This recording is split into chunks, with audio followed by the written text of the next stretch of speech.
Welcome to everybody. This is our East Long Meadow High School School Building Committee meeting, September 15th, 4:03, and we're officially beginning. And we'll hand it off to Mr. Herschel, our Building Committee Chair.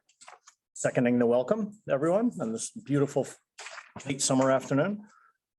Is there a motion to approve the 8/5/22 meeting minutes? Second. Why are you looking at me? So we have a vote. Michelle, I think everybody's in the room. I don't think we have anybody participating online. Mr. Mackey, do we have anybody who voting is participating online? Okay. So I'm going to defer to Mrs. Hill. Do we, if no one's online, do we have to do a roll call No, vote? you don't have to roll call. No, Okay. if Even though no one, the you've online. provided the opportunity, but no, if no one's taking you up on it, then I think you can. Oh, it's like deja vu all over again. There's a ghost in them. Okay, I would say no, we don't have, it can be wasteful. okay. So, and we've had a motion, we've got a second to approve the minutes. Any discussion? All in favor, please say aye. Aye. Anyone opposed? Please say nay. And I'll abstain because I was absent. No extension. Thank you very much. Moving to Skanska. Mr. Murphy, the floor is yours. Thank you. Could we click through just up to the schedule slide? One more. That'll do. Thank you. A little tough to see, but I'll do my best to walk you folks through it. So we did just want to start off with a quick update about the overall process, where we're at in the process and where we're at with the schedule, the overall project schedule, that is. And so we are maintaining the schedule and we've hit all of our major milestones to date. So that is good. When we last met with you folks, we were discussing and approving the preliminary design program submission to the MSBA. Happy to report that that went in on August 30th and it is now under MSBA review. And now we start to shift focus into the preferred schematic report, and you'll hear me call it the PSR from here on out, but please stop me if any of that is confusing. And so the goal, once again, of the PSR is ultimately to study the 4 project alternatives that we carried from PDP into what we're getting into is the PSR. And then ultimately at the end of this phase, and hopefully through the development of those options and meeting with you folks and presenting that information, the goal is to have consensus and substantiate really one of those 4 options as what we will be calling the preferred solution at the end of this phase. And so if you take a look at the schedule, moving down below where it says module 3.2 preferred schematic report, you'll see that we have the community forum, our second one, which is scheduled for next Wednesday, the 21st at 6 p.m. And then from there, and this isn't incorporative of all of the tasks that are in the preferred schematic report, but we did call out the bigger picture activities, the important ones, if you will. So from there, obviously the existing conditions, which we have studied to a degree during the PDP phase, we're going to be improving and putting in more effort and investigation there, not just the site conditions, but also the building conditions here. We'll be doing traffic studies, I think pretty quickly, Christian. I don't know when exactly we're going to be starting that, but a traffic study to study the traffic circulation around the current site, and just to develop or analyze the traffic patterns and all that information, along with some of the geotechnical information that will be coming in the next phase. All of that is very important for us because it kind of tells us what we can do with this site, as far as site layout and what can go where, and, like the geotechnical information, should there be an issue with any of the soil on site, or, it'll help us know where things are, what needs to be done. And all of that helps us improve upon and further build out the scope of all those project options that I alluded to previously. And so following down the schedule here, below that, you'll see cost estimating. So that's really kind of the last piece of the puzzle for us, but it's very important. So essentially, once we get our scope defined enough, we are going to kick the project options out to two separate estimators, one from the OPM team and one from the design team. And from there, the two estimators will take a look through the options and create estimates for them. And we'll meet as a team to go through a reconciliation process to get reconciled estimates for those options. At that point, we're going to be looking to meet with you folks again. And I should have started off. We're going to be meeting with you folks more frequently than just the end of the year. But when we do get that information, we're going to have a quick turnaround, meet with you folks, and explain kind of at that point we should have enough information, scope wise and cost wise to present to you folks to make an informed decision on, what you folks feel is the best preferred solution that most adequately, suffices the financial goals and the educational goals of the town. And so that's really where we're at. That carries us through.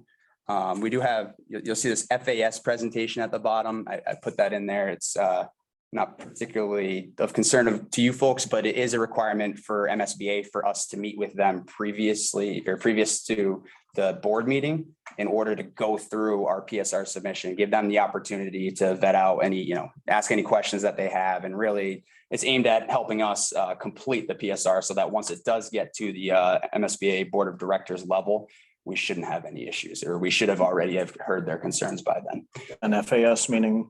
It is the feasibility assessment subcommittee. So they're a subcommittee to the MSBA board of directors. And like I said, it is a helpful process. It's more informal. We'll have some of the project team on there, and it's a chance for us just to all discuss it and come up with anything that we're either missing or could, be changed a little bit or that stuff. So, and Psr approval, I believe we have April 26th. That should be the date. And then from there, we're going to carry into assuming an MSBA board meeting. So these are, I should have started because last time we met, the schedule that we had presented to you folks, we had to make some assumptions because we didn't know the board dates for 2023 yet.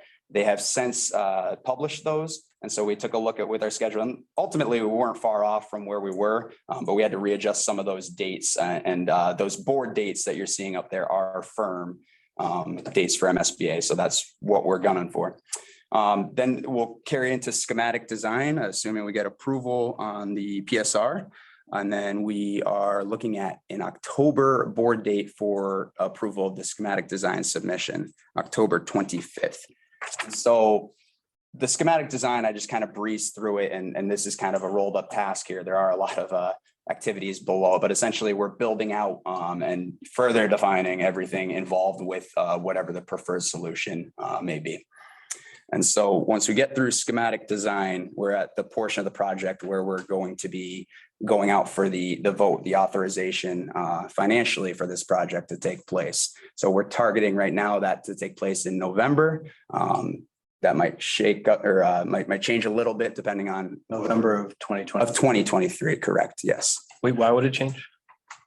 I guess just with the town, I'm not sure exactly what day it's going to be, or we kind of, It'll be the November. it'll be in that November timeframe. Yeah. But like, I thought it was- some, okay. no, we're not, we're targeting November, just not sure of the exact dates within there. And then from there, assuming approval, all goes well.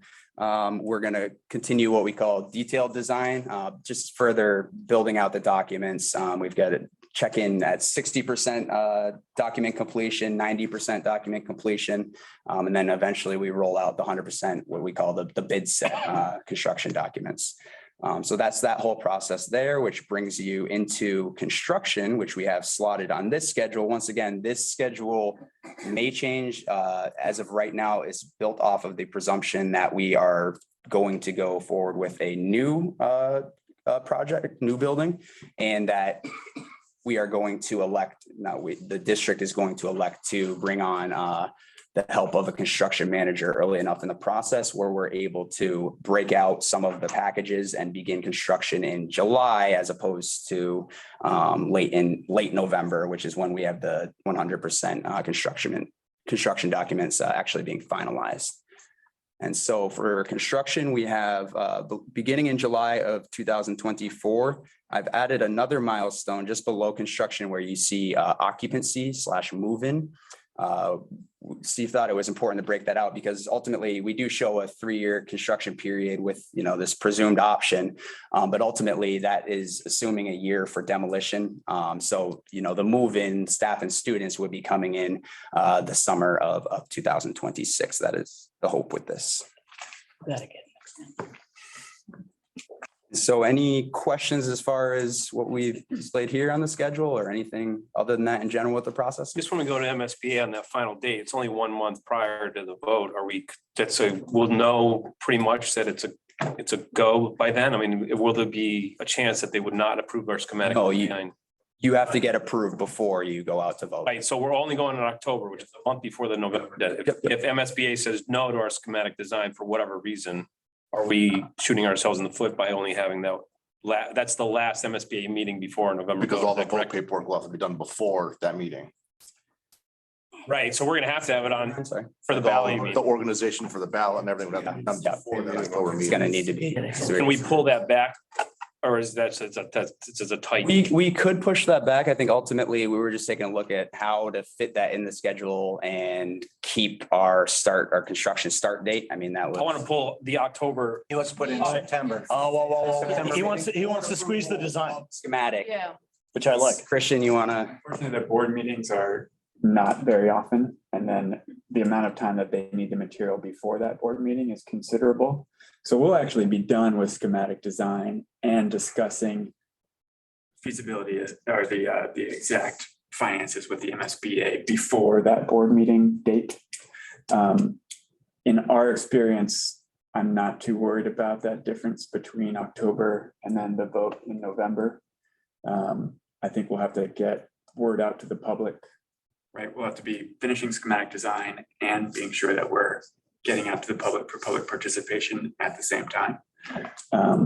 But our submission to the MSBA for that schematic design package is well before that October deadline. So you're saying you'll have a good feel for that based on your conversations with MSBA, they'll approve our schematic design in October. We'll have our cost estimates done. I'd have to look at our exact notes and timelines, but well before that October deadline, I would guess probably.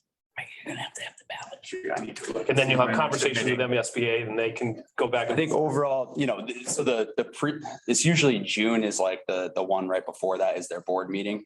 And I would think, just taking a look at what it takes to carry that level of schematic design for us to actually get to the point where we're not just submitting something that's, half baked. If I'm, Yes, sir. just to answer Greg's question, with the MSBA, the way they, and both of you jump in and tell me if I'm incorrect on this, we'll have submitted our materials so far ahead. They take then usually about 3 weeks to a month prior to, any board meeting. And so then the liaisons with whom we've been working get back to us and give us a lot of feedback and say, hey, you got to correct this, or you got to do this. So going into October, we should be comfortable with our submission. I guess that's my question. Yes. Okay. Absolutely. Yeah. Greg, I've got the dates here. So while the board meeting is on October 25th, and that's when you get official approval from the MSBA, we're submitting our materials for that meeting on August 31st. Okay.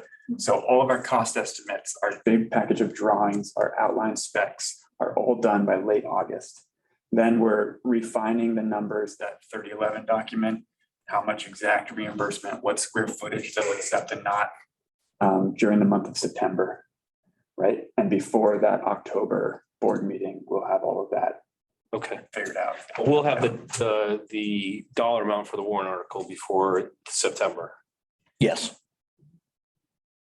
Because they print the warrant 2 months ahead. Yes, that's what Steve and I were just, We'll have the dollar amount. Yes. It just won't be formalized until that. For the warrant article that's warrant gonna vote, we're gonna vote on. Is the total project budget. yeah, Yep. And it's very confusing. We just went through this process. So they say your reimbursement rate and they give the total number in the warrant. Which is very No, deceiving. So it's completely misleading. Yes. Those are the only two numbers that you have to say publicly in the Okay. warrant. Okay. And then you hopefully describe why neither of those numbers are actually. Can we do that within the warrant though, too? Can we be more descriptive or it only has, in your experience? I Yeah, don't think you. okay. So That might be, yeah, Greg, that might be part of the outreach though. That's gonna have to, yeah. Telling the story. yeah, the other thing is, and I know we want to, obviously November, the regular election day, that's kind of would be the way to do it, but are we better off? And I don't know how much it costs to throw an election, because I'm sure it costs some money. Like how much? I don't, I mean, $5,000. Yeah, at least that. Say 5,000 Okay. apart. But it's, I mean, if we're feeling, we need to discuss that. Obviously, you guys could help us with that because I don't want to rush it and then like we feel like, you know what I mean? I want it to be positive going through and have a good flow. And if we think it's going to get halted because it maybe isn't going to make, because October 25th is like 2 weeks away from an election, just think about it as we're moving, that thought process is that bit of money, which I know it's money, is it worth us saying, okay, we're going to do this after the holidays in January, but then are you No, missing out on a whole bunch of the population that goes away? Calendar, I know, but we have to keep it. I think it's not a bad It's, alternative, but the goal is to, especially if they're submitting it in the August, correct? yeah, And with the work with liaisons, we should have, well, it's not final. It's kind of when someone says, I'll pay you the $5. You don't know for sure if they'll pay you the $5 back, but you trust that they will and kind of go forward with it. So yeah. I think that would be the option, because you're right, because step one, there's a cost element, but I think there's also a whole logistic element too. I understand that. I guess in my mind, I'm saying, I'm sure that you guys, I'm sure you guys are going to give them what they want and need, because you know what you're doing, but you always worry going into these meetings because they're quite impressive to be at, So to the extent that we can compress any of the things that we're doing, Right. it'll give them enough time to do what they need What to they need to do, do, right? yeah. So All right. Okay. it all feeds in. So if I can add in here on the calendar, election day would be the first Tuesday in November, and that's the 7th. mark your calendars, big vote. It's really the only one that matters, right? It may, it's an off year. It's not True. Yeah. Presidential. it's certainly not presidential, and it's not gubernatorial. It's this could just be one of those simple one ballot question, come out, vote yes or no. Yeah. Yes. Which could be a help because other stuff on the ballot won't clutter the thinking. Yeah. And I think that's what your concern was, right? Yeah. Yeah. I also think as you get closer to it, you'll have a better idea. Right. As we're about to hear from me, it's very loose right now. You don't know the exact. A lot of variables. I like that. I'm with you. And folks can vote by mail for that election as well?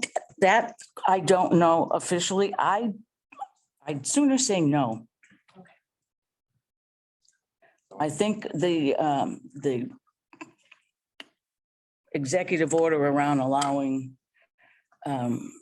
pre-voting and you always can do absentee, but vote by mail only pertains to state and federal elections. I don't think local initiatives would fall under that. That makes sense. That's just a guess. That's not an official. But absentee would.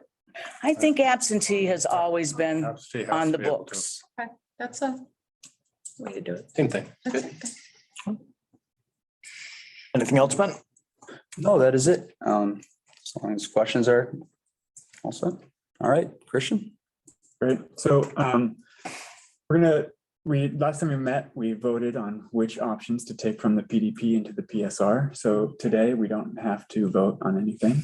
So that's nice. Not on options. We have something we have to vote later. Later, right? Yeah, not in our agenda. So Jill's going to go through a little bit on the goals of the PSR phase, just so we can talk a little bit about next steps. And then I and Sam, who I think is up there on Zoom, Sam and I are going to go through 4 selected options. So we've done a little bit of design iterations site-wise that Sam's been working on and building-wise, and also that affects the numbers a little bit. So we're going to go through updates to the 4 selected options. And then very quickly, Jill's going to just hit next, and go through the community forum content. I Just think so, as part of your presentation, we're also going to include Mr. Lonergan's numbers Great, based on some of the options that you've broken out. perfect. Maybe once I get to the end of those, that would be perfect because we've got a kind of a summary table. So the community forum presentation is in draft format, so we'd love some feedback today. And another thing that we're going to ask is that right now we have 2 different ad reno options that you'll see today. And we would prefer, just for simplicity, to only bring one of those forward to the community forum, just because otherwise it's a little bit confusing. It's really just a question of, is the district offices in the pool part of the ad reno or a separate community building? Or we can elect to just bring both to the community forum, but that's kind of the only decision on the table for today within our part of the agenda. So with that, I think. Okay, Jen, Yeah. take it away. so starting out with the PSR phase, we wanted to just go over quickly some of the MSBA's specific language on PSR and their specific requirements. So quoting directly from MSBA, the purpose of the PSR is to substantiate and document the district's selection and recommendation of a preferred solution, and also to illustrate how the preferred solution meets the district's educational program. So we wanted to highlight that. What we have bulleted there are the deliverables that we're going to be submitting with the PSR, and the ones that are in bold are the ones that are in this group's court. So the updated educational program, so you guys already did the educational plan for PDP, that will need to be updated. And we're also going to need a budget statement from the district, which is something presumably Skanska can help you get updated. Okay. Last time, these were the 5 options that we presented, ranging from the code upgrade to various new construction options. As you all know, you voted to move forward. So go ahead to the next page. There we go. So those are the 4 that were taken forward. We took away one of the new construction schemes, but it was more of a consolidation with 3B, 4B, and 3B merged together into a single scheme there. And we also went through the evaluation criteria for each of those schemes. So considering how each of those track in terms of the priorities of this group.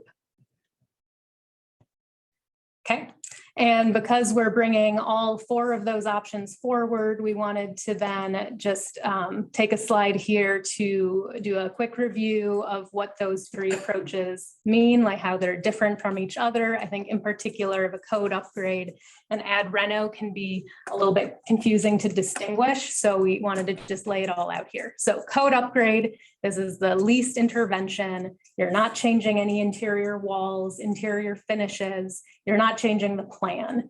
That means there's no change to the educational pattern because you're not changing anything to adapt to the educational objectives. There's no changes to the site. I know site is something that this group's talked a lot about, and that doesn't get upgraded with the base code upgrade.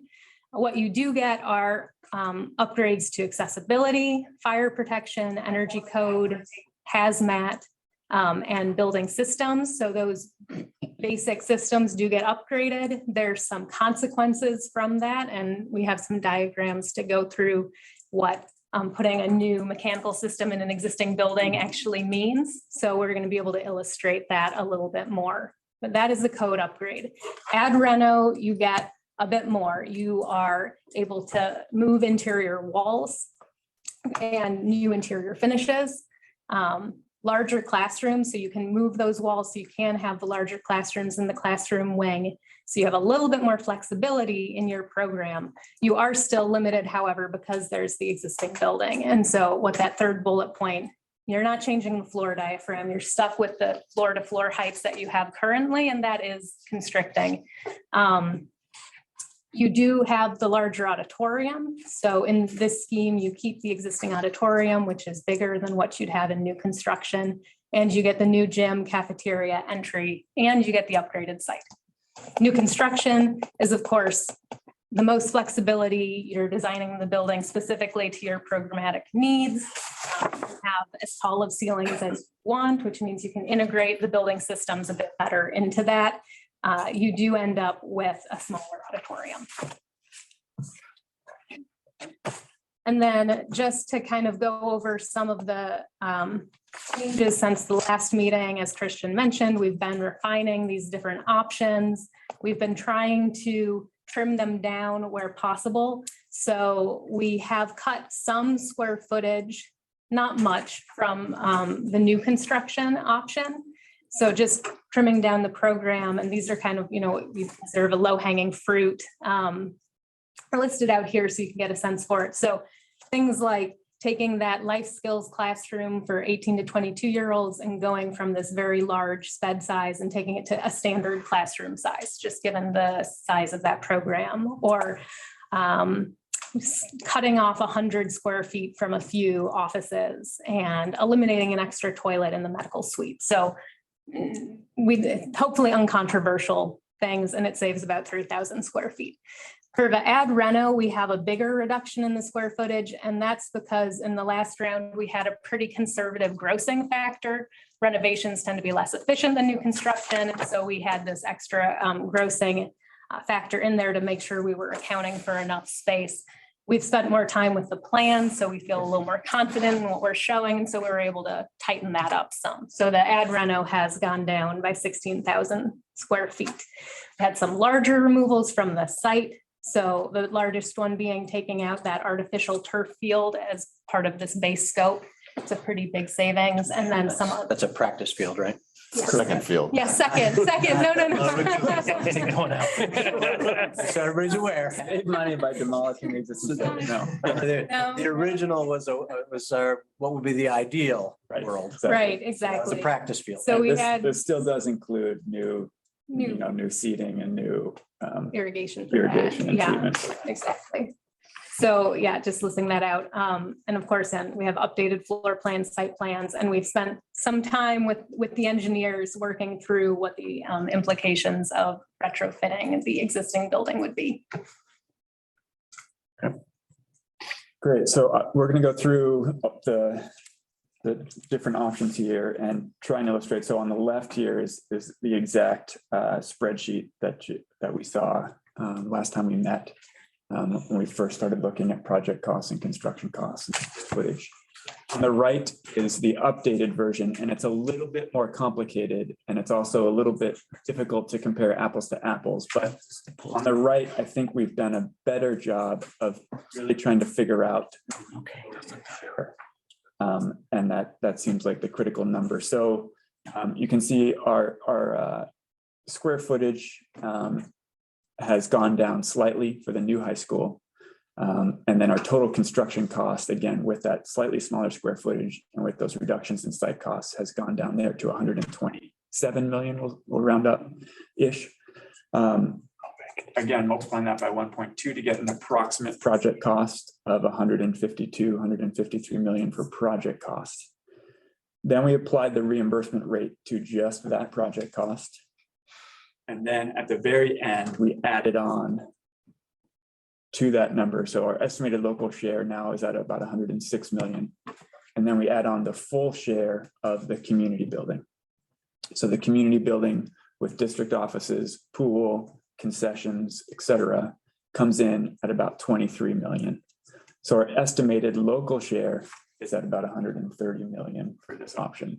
So again, a better breakout of the local share than what we had last time. So it's like 5 million less than the 180.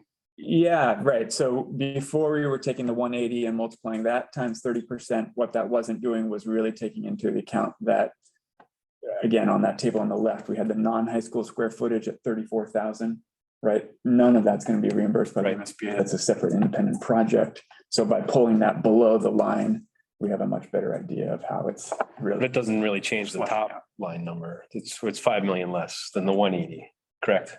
Right. I see. By taking the project cost at 152, adding on the 23. Because that's what gets us the 180. Yes. That's everything on the Yes, left. exactly. That's everything on the right. It's 5 million less. You've just done the math. Exactly. Show the local Right. share. Okay. Yes. Yep. Yep.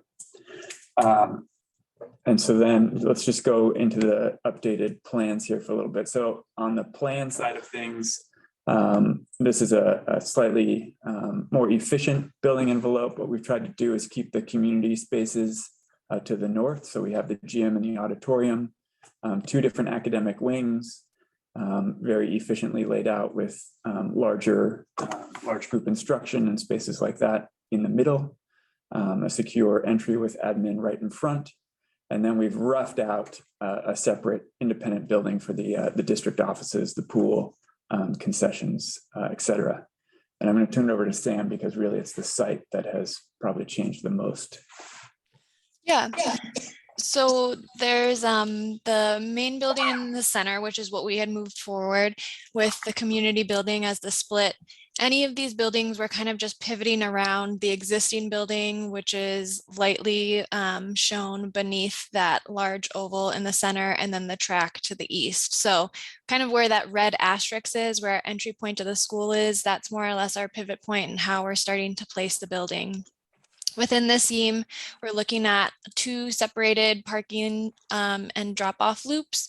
So the main one allows views to the west out to the open space and fields, and then arrives at the front door to the south. Within that, there's buffered parking that would be for staff and visitors. And then the other loop that is just north of the community building would be student parking. So those people would be entering from the front of the community building, the side of the school, and then there's a pedestrian network that brings you down into the school. In both cases, the pedestrian network on either side is pretty robust. And with the separated loops, it's nice because you only have one conflict point in between the 2 loops where they're communicating with each other.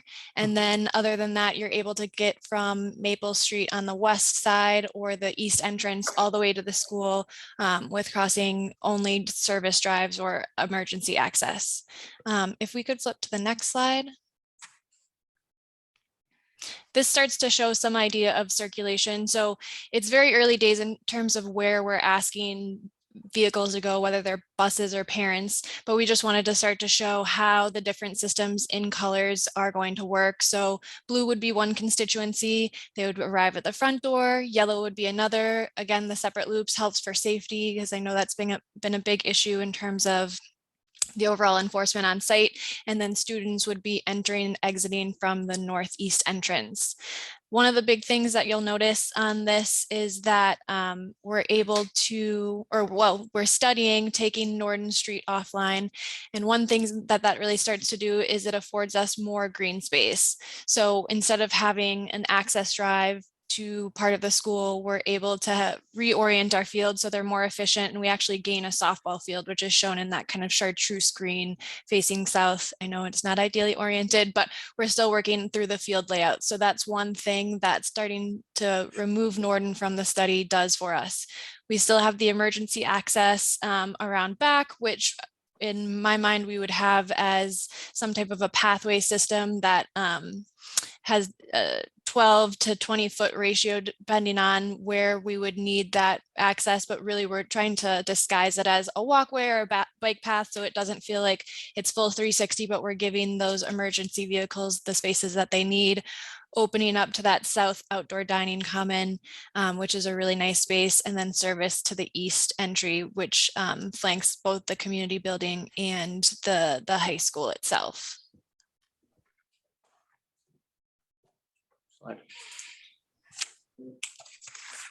So that was the new with the community building. And then this is new with both the pool and the district administration as part of the project.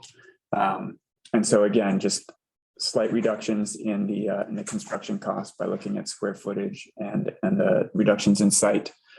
So here we get to the estimated local share of the school portion at 113 million, adding on another 10 million for the standalone pool, which really feels like it's part of the same school, but is technically a separate project, coming in at 122 for the local share. So this very similar building layout as the previous district offices and pool attached to that northern portion that again has more community use anyway. I will mention, as Sam alluded to, so as you come through the entry, a view straight through the building, cafeteria, facing south with a nice open courtyard there. We also have shipping and receiving over on the east side, just below the auditorium. So that's shipping, receiving, and then the kitchen there in blue next to it. And so that's seemed like our best area to give us a little bit of a hidden back of house space, while still opening the school and the building both to the south and to the east, to the football field and track.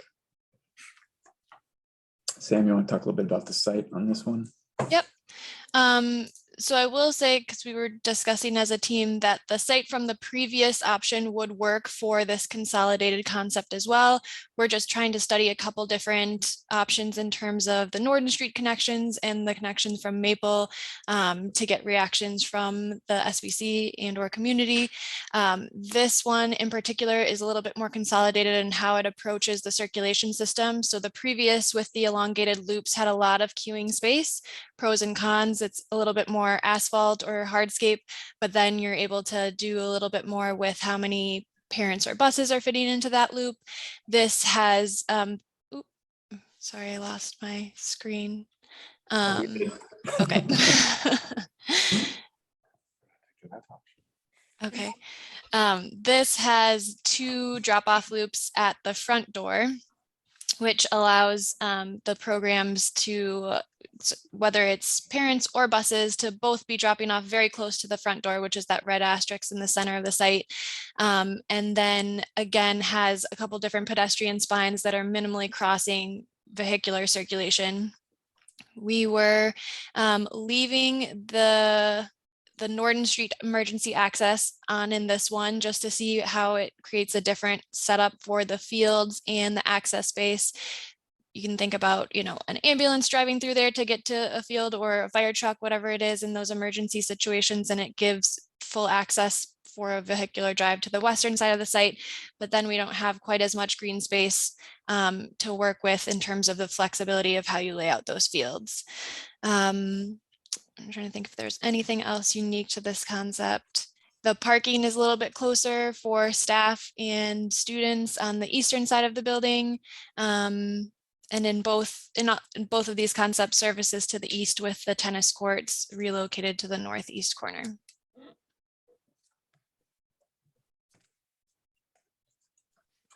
Question? No, I have one. Go for it. Sam, in either of these new options, is it assumed that in that first school year of 26-27, there's going to be some type of temporary pickup and drop off? Because obviously you can't put all that road work in place with the existing building in the way. Yes, yeah, usually there's some phasing to this. Unfortunately, with the situation where the building is situated currently, it would be pretty hard to gain that access. So it would likely be happening on that northeastern facade. And that happens in a lot of our schools where we're phasing our site work in, just because we don't have that much clear space to work around. But that's Great, a thank you. good question. I have a question. Are the floor plans just now for setting what we're asking? Are you guys starting to like hone in on those? We're starting to hone in on this. Because like I look at where the auditorium is and I feel like you've just thrown it in the corner. Like it's, I don't know, like, you know, I guess I'd like to not maybe like a full meeting, but like have some discussion about it. You know what I mean? What I do see is like, I was asking like possibly some other thoughts than putting the cafeteria right in the entrance. I just feel like the auditorium is like your presentation place. And I don't know. I mean, that's just my opinion, but you know, I think that's totally fair, brother. And maybe it's because we've always entered into our auditorium area. Right. And I feel it's like you're presenting what you have best when you come in. And that's why I'm wondering why it's like hidden behind the gym. Right. Even. That's really interesting to hear you say that, because I mean, I think, yes, we will have an opportunity to dive into this in much greater depth, especially as we start heading towards a preferred option. We have found that in terms of how the schools are used on a day-to-day basis, that the gym is a much more active space than the auditorium. And so generally that's why we try and put that a little bit closer to the heart of the school. Because you're afraid the kids can't walk to a gym. If they're going to the gym, they can walk. No, just that. Talk in terms of presentation and it looking neater and being, and you smelly sweat socks to the back. You know, I don't know. I guess I feel like you come into your front room, you're not coming into, well, we all come into our mud rooms, but you know what I'm saying? Yes, And I don't know, that's, yeah, that's, yeah, it's interesting. I mean, we had that debate internally, so it's great that you picked up on it. Yeah. But certainly we'll go through. I need to I like. think there's, better. there's looking at the layout of the floor plans. There's also, thinking about the massing of the building from the outside, which we're going to start exploring soon. And I think we'll be able to give you some kind of interior perspectives as you come into the school and give you a sense for Okay, how that. thank you. Okay, so this is the ad reno, and we've taken what was presented last time as 2B, and remember that for the 2B iteration, this was thinking about a full renovation, including renovating the existing pool. So sticking with a 4-lane pool, and we pushed that one forward because that met MSBA acceptance, but then we also understood that the town and the district were much more interested in a new 6-lane pool. So 2C, again, has the pool pulled out as a separate option. And then 2D is a little bit like option 5, where you have a separate community building altogether. This one, Greg, is where we see a little bit more savings than what we've seen last time, principally because that square footage came down so much. It's still only 5 million though, right? No, well, so we are at project cost of 148 plus 10, so 158. So yeah, 8 million below where we were last time. But then you got the 138 plus the 23 for the community building, right? On 2D, correct. Oh, that the right is 2D, the left Yes. is, oh, I see. Okay. Yeah, so 2D for With you. the estimated local share is coming in at about 122 million, as opposed to the 2C, which is coming in at about 116 million. What's the total 2C? So total 2C is 148, 160, 158, yeah, 48, 50, yeah.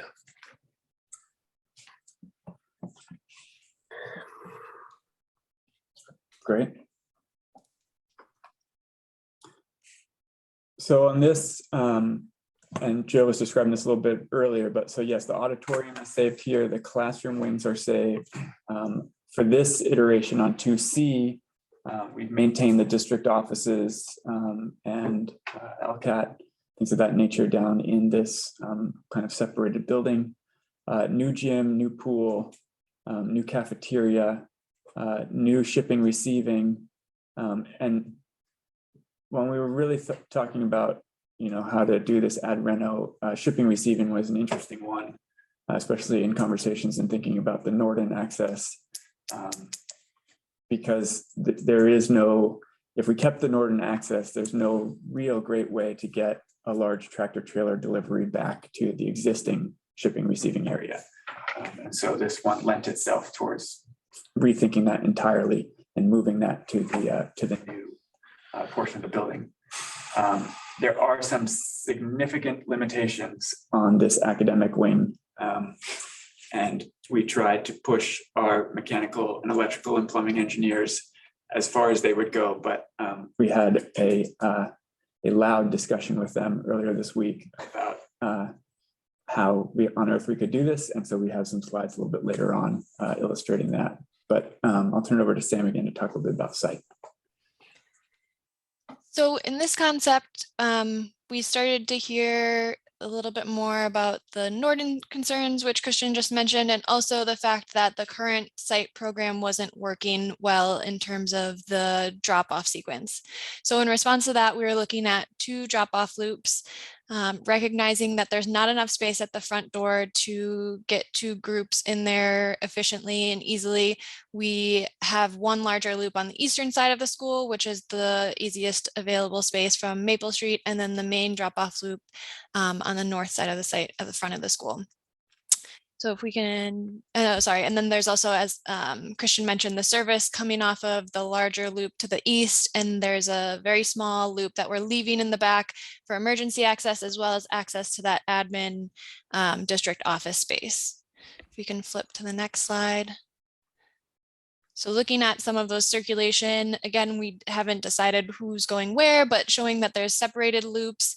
one group comes in from the north entrance and is able to return on themselves without integrating into the loop to the east, which is coming from the northeast entrance. And then students are filtering in from the northeast entrance through the parking lot and then out the western side of that. One nice thing that we were starting to talk about as services relocated, we can have the entry, which is where that red asterisk is at the north side of the current entry, and pull all the way through to the outdoor spaces. So there's a cafeteria out to an outdoor dining commons and then out to your field spaces, and connect pathways from there. This is a little bit more of a graceful approach to it. I think there's a lot of different ways that you can do it, but in the way that we were able to get the most flexibility is that we're relocating the tennis courts to the eastern side of the site to gain access to the east side of the building for drop off and pickup. Christian, why the gym? Why would we knock that down and rebuild it? It's just very close to where it is. And the calf, they're both similar to where they are. So the calf, well, the calf is slightly undersized. The kitchen is drastically undersized. The calf doesn't work very well today because it's split in half around the kitchen. The gym is also quite undersized and there's no ability. We looked into it to try and, you know, could we just expand it? Could we just take off one wing and kind of march the columns further down? But how it is structured, it's not really possible. But if we decide we don't need a bigger gym and we could save 13 million to do it. Yeah, I think the problem with that whole end of the building is that you have your convoluted locker rooms in that area. Yep. You have your undersized administration wing in that area. You have your convoluted cafeteria and your undersized kitchen.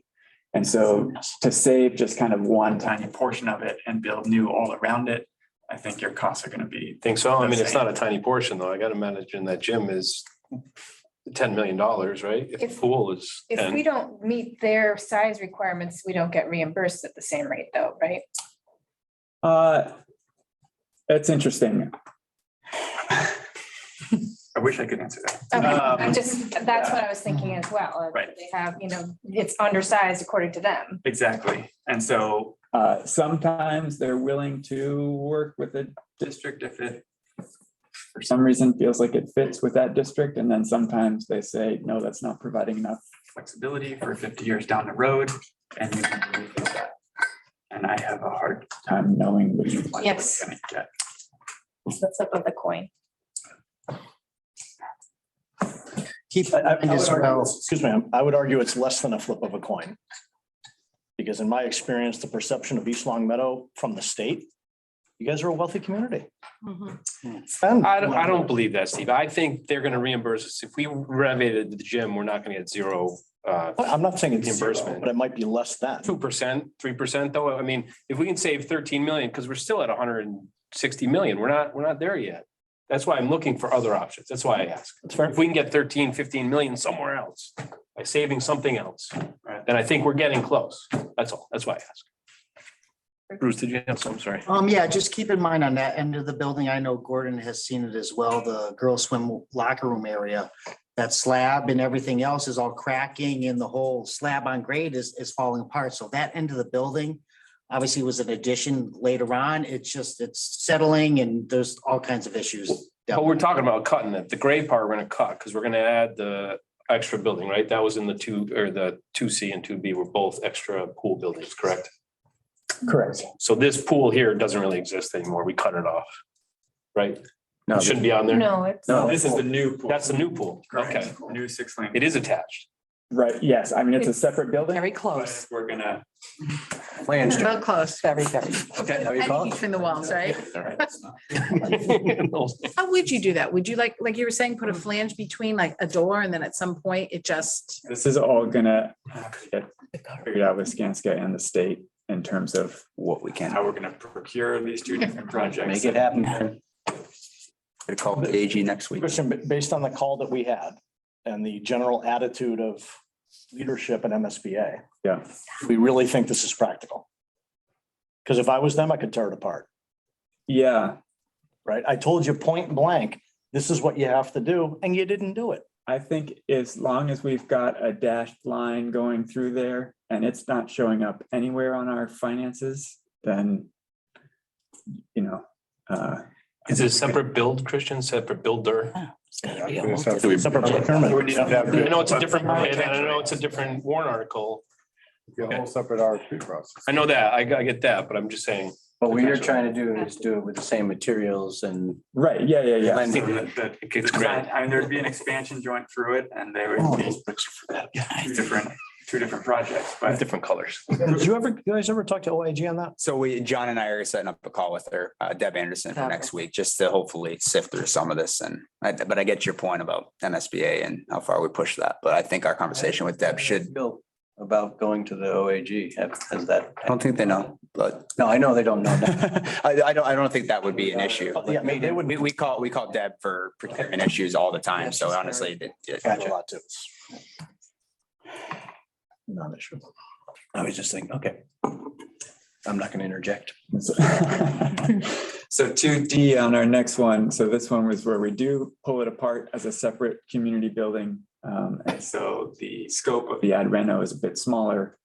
And then the district offices, pool, concessions, bathroom gets all wrapped together closer to the track.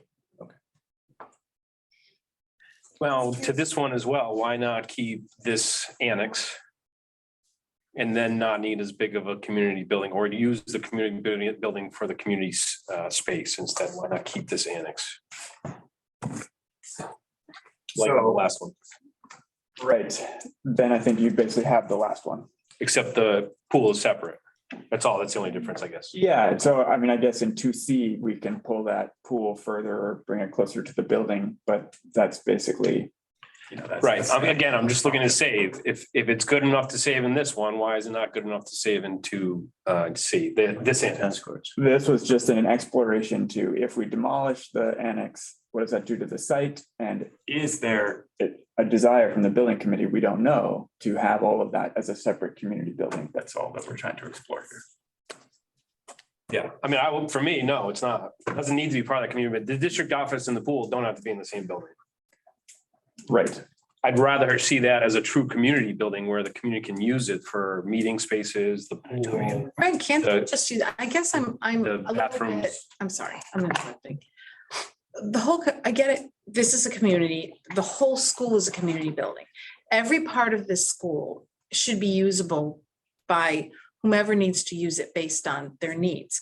So I guess I'm a little bit, I don't understand why we need to have a whole separate community building when, like, that's adding cost onto this, when they can come in and use the auditorium, they can use the cafeteria, they can use, if we have a bigger classroom, they can use it to their heart's content.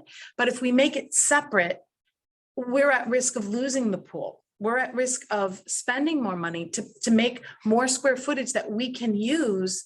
We have this spot and this spot and this spot. Anybody can No, use but this. Beth, you have to Why make do it we more need to palatable because it's not palatable. The separate pool vote is not palatable to the community, I believe. So in order to make that separate vote, it's going to be a separate vote. We know that. But it's gonna be have to make it $10 appropriate additional. to the community. And So you have to give them something to vote for it. I'll go sit in the cafeteria. Beth, with if my we put a stuff. standalone pool, I believe we're in jeopardy of not getting a pool. And If we see, make it palatable to the community and put bathrooms, which we need, right, out there, concessions, which we need out there, we need to do those anyway. Why not put it all in one building? with all due respect, you've wanted the bathrooms and the concession out there for all the years that I've been on the board. And apparently we have functioned well with that. And I don't want to lose. No, it's terrible. Because, We're not gonna lose it. We're gonna gain that community building by making it palatable to the community. but that's why we have the Standalone rest of the pool. whole brand new building. It's like Disagree. building That's a fine. pool That's house fine. on a beautiful home and you don't really need the pool house. I mean, like I had kind of mentioned But maybe. Beth, we need the pool house. Okay, I'll just say on let's just, that's another, we'll, if you want to later. back up, so 2C, so we are still including in our site costs additional bathrooms and concessions out by the track, smaller independent buildings that I think would In come this in project. in this project. That would come in at a smaller cost and including it within the, a more formalized pool building. It would So come small. Wait, say that again, Christian. It would cost us less to build 3 buildings instead of 1. I think they'd just be constructed at different. If that's true, then fine, then great. I'm cool with that. Right. Okay, cool. I didn't know that. But Yeah. where this pool happens, whether it's feels somewhat attached to the building or we put it over by the football field. Both of those options are possible in this 2C. I had also was thrown I'm around sorry. in my mind a little bit, if we did the custodial maintenance space separate from the building, like they had an office within the school, separate from the building. If we could use that space to add bathrooms to, maybe it's closer to, I was just throwing, I had kind of mentioned to a couple people today, because I know the school in East Hampton, they did that. The maintenance building where the custodians go isn't necessarily connected. I mean, they have their they have their utilities and all that kind of stuff within the school, but it's offset.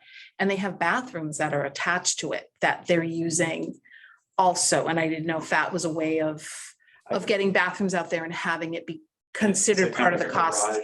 Yeah, but it's where, that they put their lawnmowers or their whatever they're using, sort of a thing.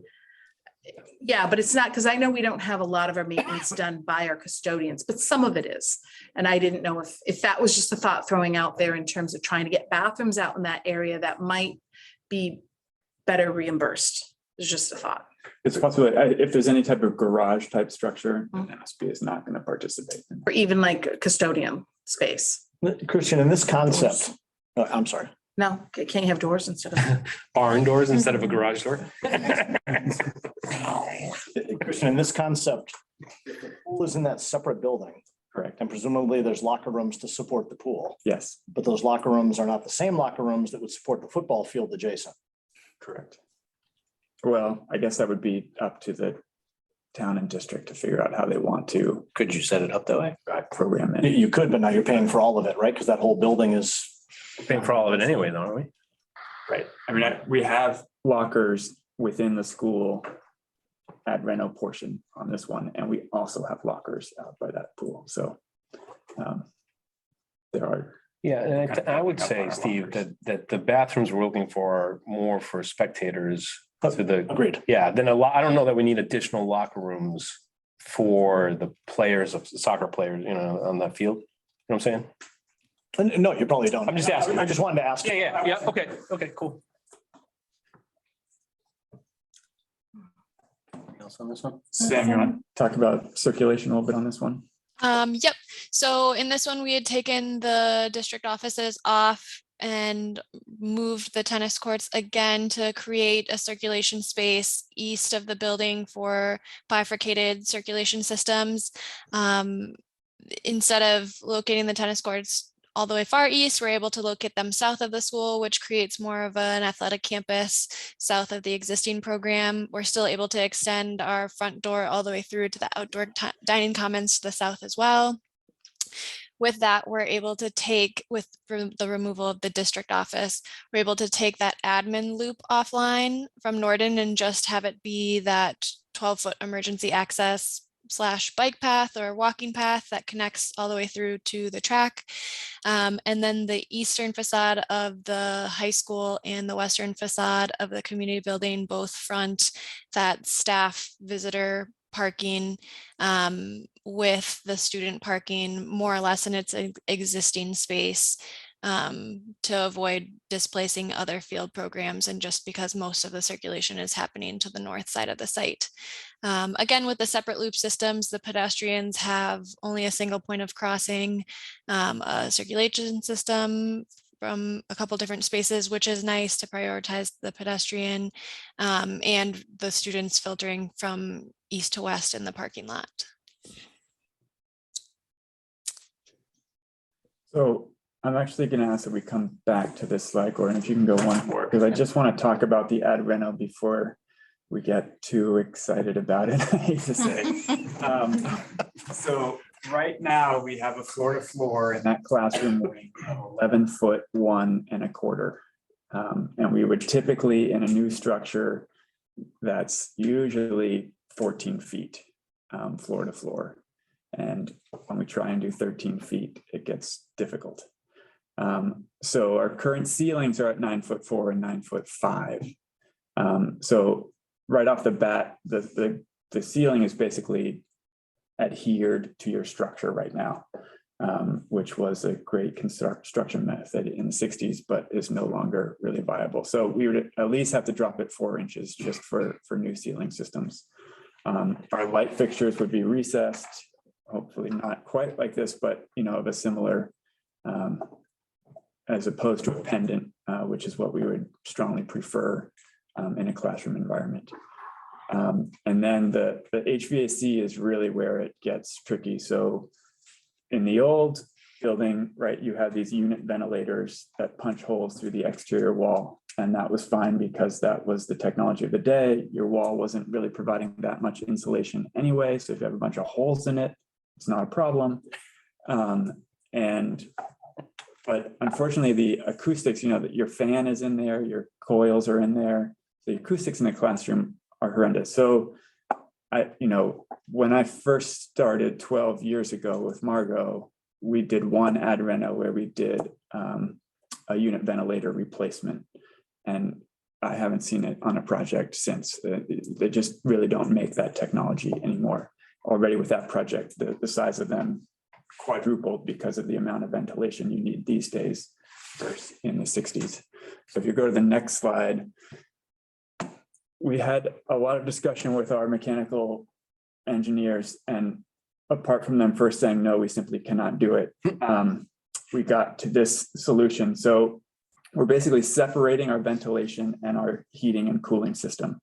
So our heating and cooling system would be almost kind of similar to where the unit ventilators are. It would be a VRF system with a fan coil unit. So it would provide both heating and cooling. And we place that by the window so that it can help temper the windows. If we are doing an ad reno with the energy code that's coming through, it's really taking a huge jump between now and when this building is coming online. So it's very likely that we would have to wrap the outside of this existing building envelope with insulation and put new siding on it. So Christian, that new code's effective January with a 6-month concurrence? It's not determined yet. And it hasn't been finalized, which is the hard part because our energy consultants are saying the sky is falling. And meanwhile, we talk to, folks that know what's happening on Beacon Hill, and they're saying, no, there's no way that it will end up being as difficult as they are saying that it will be right now. So it's still in that negotiation period. That's what they said in Boston. Now it's all electric. Right, exactly. And so part of us wonders is that what we need to plan on? And so we're kind of stuck in that limbo right at the moment, but hopefully becoming clear soon. So Christian, is that included in the pricing then, the exterior envelope you're talking about? So when we did the cost estimate, we had added insulation on the inside of the classroom walls and a new, and I think with the amount of insulation we need, for the building science a little bit, but where your dew point happens within that insulation, you actually want it on the outside of that wall. And so there is some cost in the cost estimate for that amount of work, probably not quite enough, but it would go to the outside. And is that gonna wake up again? Does the energy efficiency, if we did an ad reno and you're doing all the stuff and you're adding the insulation, changing the systems, does the energy efficiency on an ad reno, is it the same as if it was all brand new? No. Or does it really, like in terms of the life of the building, the 50, 60, 100 years, let's make it 100-year building, people. I mean, are we going to save like that's a small little cost every year, but it adds up over the length of. Right. You know what I mean? Yes. That's a hard thing to qualify though. Well, but it's our initial set, it's the initial cost that matters. Oh, I understand that, 100%. but I get you and I agree with you. yeah. Long-term, but Long-term, like. if we don't get it, Never paying for heat or heat or cold, but that's not in our budget. Right. It should be in our budget. Should be 100% paid for. No, but I mean, that's an interesting point because Long Meadow Long- at the last minute cut the air conditioning. Yeah, We're not going to do it because they have to get a number. right. And now They're putting them in. they're putting them in at an extraordinary cost that nobody's reimbursing. Correct. but Pay now, pay later. building though, now they can do the improvements to it. It's a difference. Yeah, but it's It's putting pay now, pay later. a crummy air conditioning unit, like Yeah. it's like putting multiple. No, I get it. You hang They it. got the building. It's no better than, our poor PTO that had to sit there and put air conditioners in all of Meadowbrook. You know what I'm saying? It's like, all right. So let me just, installation around the outside of the building. This is our new heating system. I'm gonna switch to the screen that is working here. Heating and cooling system. And then we've got new chases, and I'm sorry, that should have been duplicated in this classroom and in this classroom as well. So basically, what we'd have to do is we'd have to run a new, they call it a doghouse, down the entire corridor of the Advento. Because we can't really fit our ventilation ducts in the corridors or in the classroom, we would put it all on the roof and we'd build a new insulated doghouse on top of it. We'd run those pipes down the entire corridor and then punch down through the building at each pair of classrooms. So here and here, et cetera, down. And so you'd have your ventilation coming down and your return air going up. And then it would come across the classroom here. And so instead of lowering the entire ceiling, we're adding a soffit to each side of the classroom. So you're still maintaining, approximately a 9-foot ceiling in the center of the classroom. But on the edges of the classroom, you're going down to 6'8". Wow. And that's where you're getting your soffits coming into your building. How wide are those? They are That's walking in. 33 inches wide. Oh, wow. So from a code standpoint, you are at the absolute bare minimum. Yes. Wow. So that's feeding air in through the soffit and then returning air through this soffit. That's also allowing you to bring your pipes that service this unit in and then another chase here in this corner down and across. And so, yeah, it's going to have a substantial impact on the classroom environment. And there are also some kind of structural concerns with. I'm sure you looked at this. There's no way to gang it and like take up 4 classrooms with just 2 penetrations. Yeah, the problem is as soon as you need to start going horizontally, there's not really a great place to do that. And so, yeah, I mean, we would gang up some like this, it basically would feel like 1 penetration feeding both of these classrooms. But the other problem is that each of these classrooms has their own individual controls. So each classroom gets a VAV box, a variable air volume box. Typically, all of that stuff is housed in the corridor and our acousticians For noise. locked it out there. And then you have your dampers and your line ducts, and then it comes into the classroom. Is it noisy in the hallway then? It's not so bad. It's not so bad. I think that, I mean, It's still above us, but Yes. alien. yeah, I think, Sucks in the classroom. Yeah, it does. right. Would this be needed in the code upgrade though? Yes. Yes.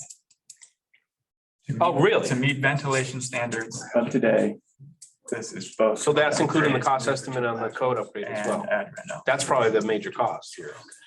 Big part. I bet it's a big piece of it, right? And that's gonna jump again. What's that? The insulation that you were talking about too? Yes.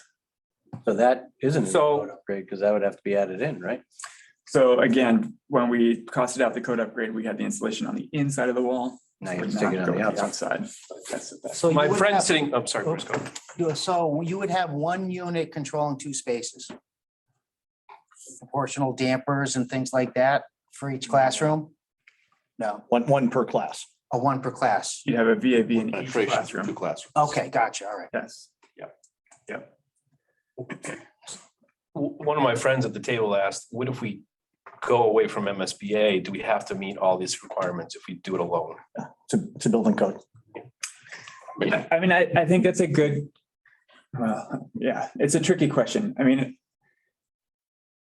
certain aspects of the code get enforced as you, right? So if you go more than 33% of the assessed value, you have to start meeting all of your accessibility concerns.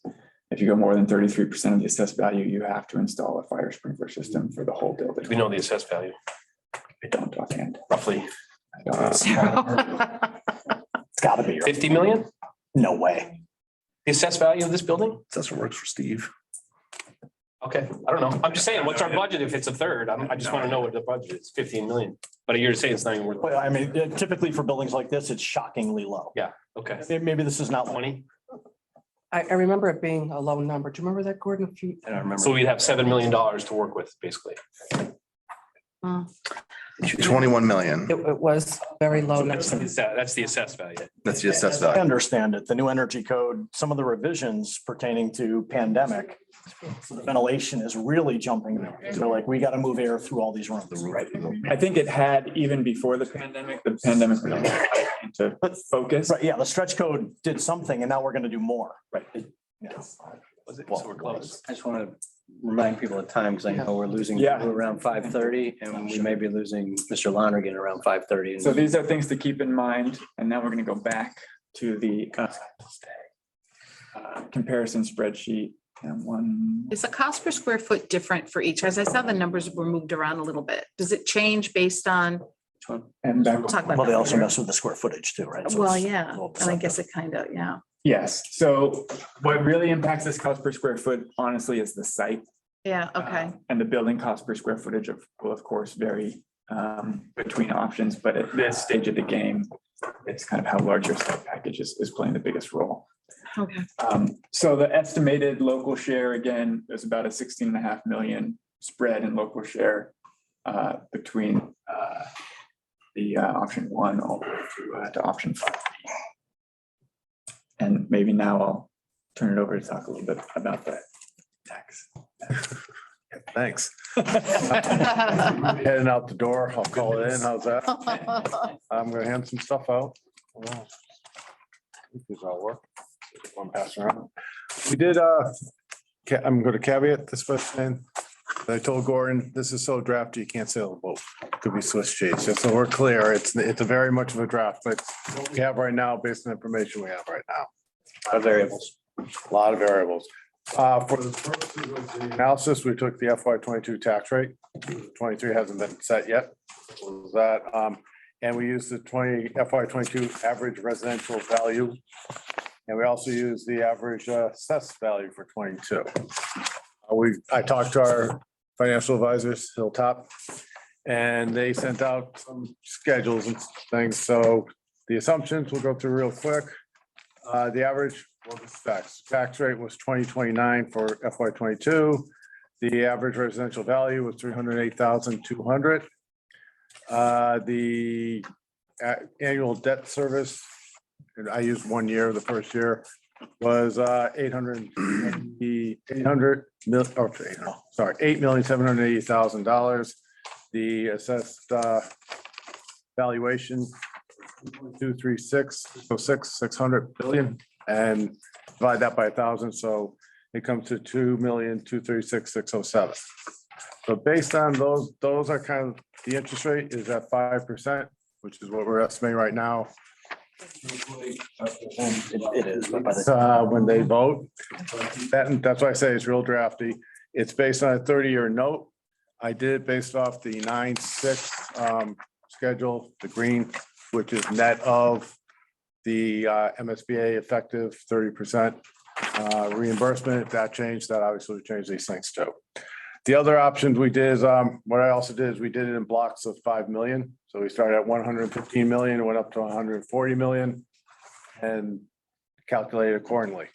Based on that, want some good news, right?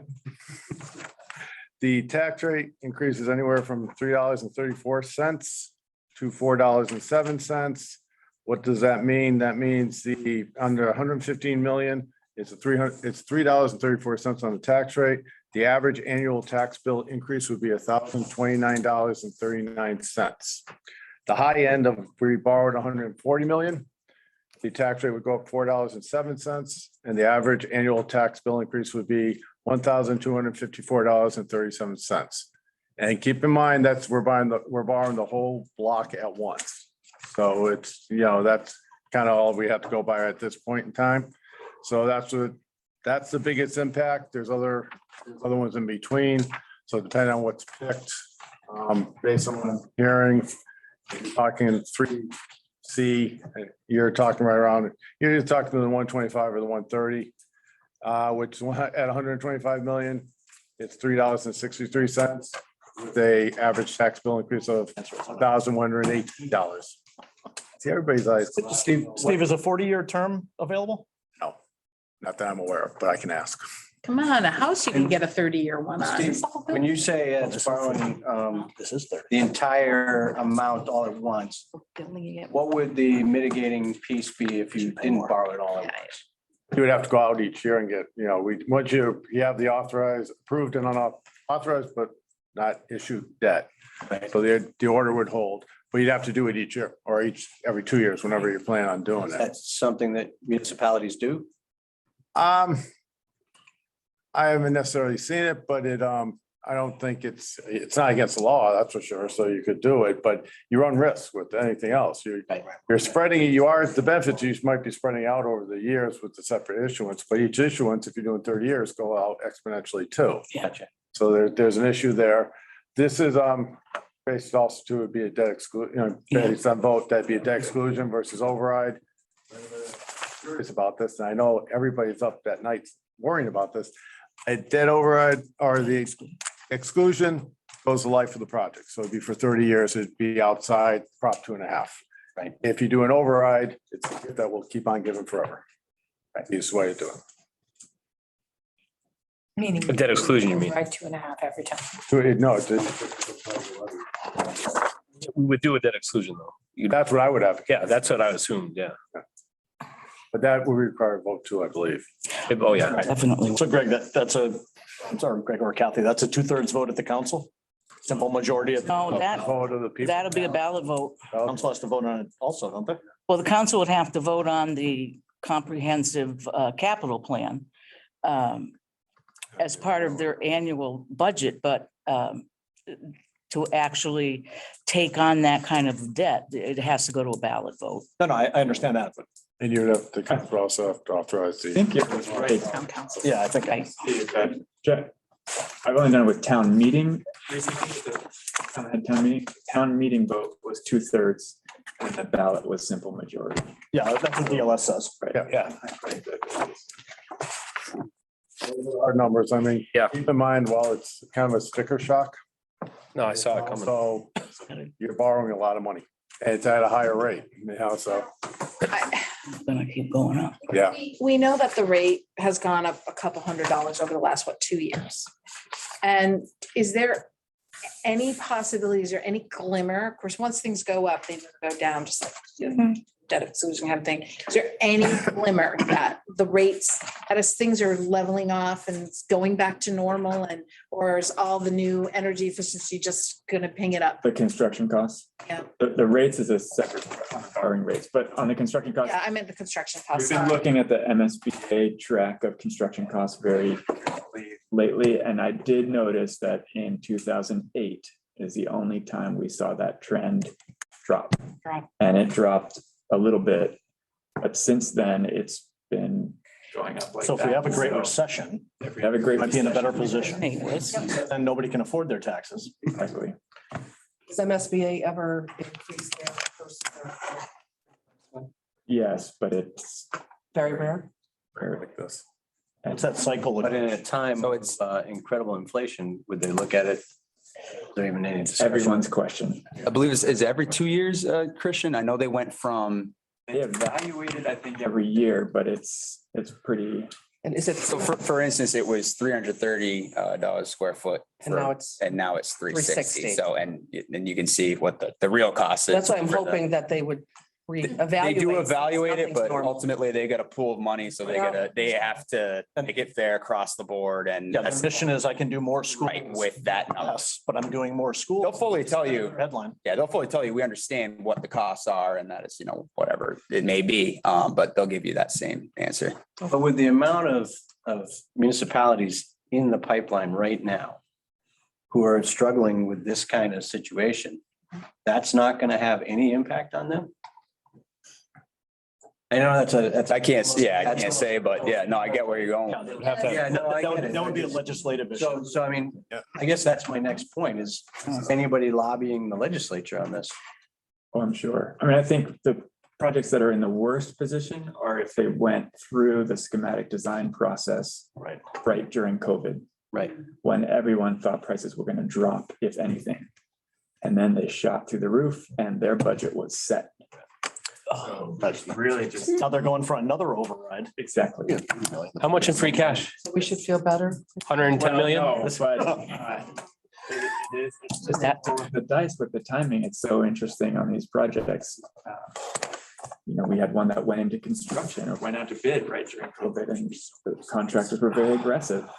And then 3 months later, we're really regretting. Answer here. So, yeah, so I just want to put this out there. And as a former Marlin, since I was 8 years old and a high school swimmer, I think we need to consider removing the extra building, because the only way we're getting anywhere near some sort of palatable budget is without that other building. I hate to say that. I don't want to do that, but I think we should consider it as an option, because we can get to 108 million local share. We could get there without the building, right? If you, 3C, if you pursued, sorry. Yes. 108 million local share. I'm sorry, am I missing that? 103C. Oh, 2C. Where did I see it? Local share. Well, in both 5B. Five. 5B is your probably best bet, right? If you remove, well, that's also. Yeah, 5B, finding right. another home. Oh, for so take this and LCAT kill this. Correct. Is, Does he have District offices. now patent IT? Yeah, you still have to, house. So that's got to go back. I know, but in the grand scheme of it, Right. that's not the school's responsibility. And if we're gonna try to get a building, we should. Central office is. We'll find a home for you. Well, I'm throwing it out there. I don't want to get rid of the pool. I swam in that pool for 10 years and enjoyed every minute of it. And I promised people that we would not do this without a pool. Right. But So I have a creative thought. Oh, thank you. Paper. And this was something that Mary and I we have no idea, like, in terms of cost or anything, but what if you did something to enclose, I know. thank you, That's a zero. and renovated Entry. the locker rooms up there so that your community project is up there, but it's not necessarily, with the same building materials and, put a bubble on it. but that's what I'm saying. Fine, I'm cool. Like, so now you're looking at how do you, it's still, It's plain beautiful it still pool. becomes, one of the things that you have to get into is the town has a number of needs, so that still becomes a capital need that's in the pipeline that you're looking at. Right. But it takes the cost off of this, which MSBA is not entertaining anyway. and Gordon, I would add to that, Greg, to your point, right, the 23 million. 23 million represents about $144 of tax per year. And I know the dollars all, 200, right? Is that what we said? no, I said 144. $46 per 5 million. Right? Is that right, Steve? If you look at the difference between 115 and 120, Welcome to our world. This is what he does. That's not right. He's very quick. difference between 115 and 120, right? Is $26. Or no, $46. Yeah, times 4 is $184.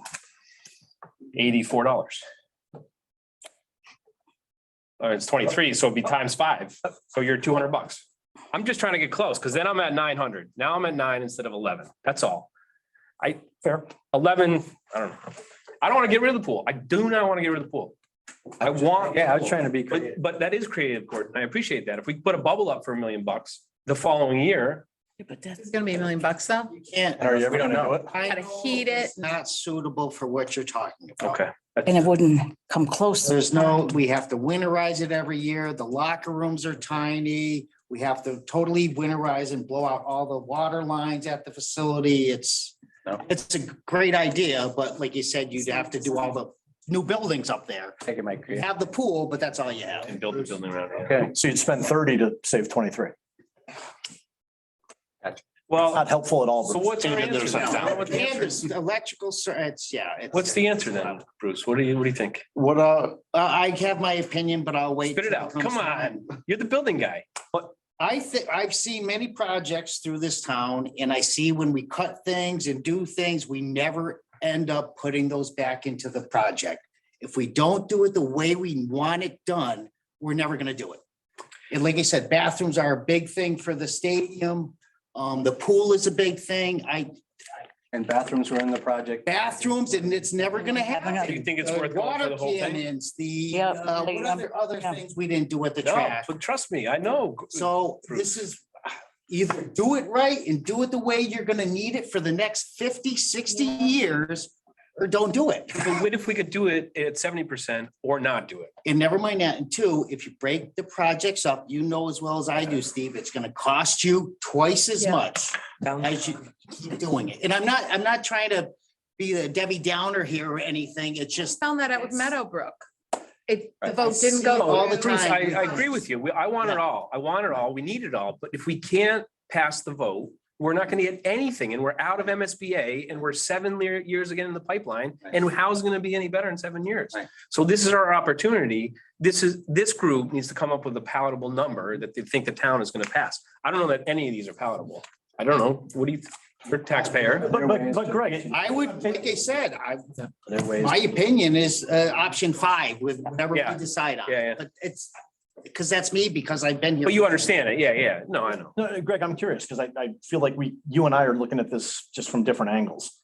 If the bottom line is we want what we want and we need to spend the money, and I appreciate that you're saying there might be a threshold where suddenly you lose a bunch of people at here, right? And we want here.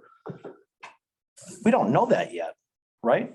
And don't we have an opportunity, as much as you're saying, look, you know, we gotta focus all of our Decide what that number, that threshold is. That's all. But it's, well, I mean, strictly speaking, wouldn't it be the community deciding what the They threshold? won't tell us until they vote. I understand that, but So we need to come up with a number that we think is palatable. we have 14 months to be doing outreach and to be explaining to people, look, this is what it is. But we need a whether that's direction, though. community or not.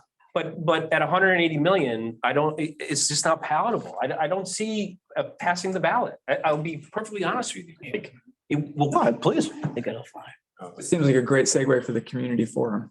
You're right. All right. Touche. So, and that's a big question is how much of these numbers to present at the community forum and how much is it on that aspect? Would you ask that Versus question? the design. What's the threshold for implication on taxes? I think that's A fair question. Hey, let's do it. I'm all for it, but I'm worried about what we're gonna find out. At this. just to get answered a little. Yeah, but if you give them options, A lot shorter. this much, this much, this much. Yeah. They're not. I don't know if I want to lead with that before. Is this the community forum? I know, but if we don't ask, we're not gonna know. Right, very true. And they need to understand what they're going to get for that tax. But I think they first have to understand the entire process. Yes. And they also have to understand how the MSBA, so in terms of all the capital projects that the town's looking at right now, this is the one that actually has a grant that's confirmed. Yeah. So I think we have to look at that piece. It doesn't mean we don't have to get down to a number that's not affordable, but if we're, looking to abandon this situation, I'm then not saying abandon. We're going for a vote, Gordon. We're gonna go for a vote. I think it is our responsibility, this group here, to decide what we think based on input from the community, Right. whatever we need to get for input, what we think is a palatable number. That's why the The next. number is all that matters. The number, but it doesn't what they necessarily get have to doesn't be matter. today. Not today, It so. doesn't have to be today. Right. But the 180, we're not even close. Well, it's Like not it's- the 180. Yeah, it's not, it's the green. Whatever percentage of that 180. Okay, So But no, but it's the I- same thing. It's the same. I mean the same. thing. But if you keep throwing out 180, that's what people are. That's what they're gonna hear. No, That's no, what I they're Their thinking taxes. this, Gordon. They don't care that, nobody cares about 180. They care about this. I realize, but let's talk about what that number is coming from. That's the fine, green. but they It's the still green. care about this number. They don't care Absolutely. green. They don't care 180, 140. They don't care. They They might- care what the tax implication is. Steve? They don't I would- care. They care about, yeah, I agree. The tax, that's all that matters, right, Steve? But those tax numbers, if you're gonna, and I go to Gordon's point, if you're using the term 180, I'm hearing the number and I associate it with it. Those numbers are based after potentially a reimbursement. So it's not the 180, it's not based on. the Guaranteed, 180. it's fine. You want me to start talking these numbers? Because I can. I could say these numbers. But that's what I'm saying. Like, we gotta come to that number. What I'm saying is the taxpayers, I'm a taxpayer, not in East Long Meadow, but you're all taxpayers here. You're gonna go and go, it's the old rate versus your bill. Right. People go, oh, the rate's, at $10, that's Right. great. But if your house worth $10 million, you pay a lot more.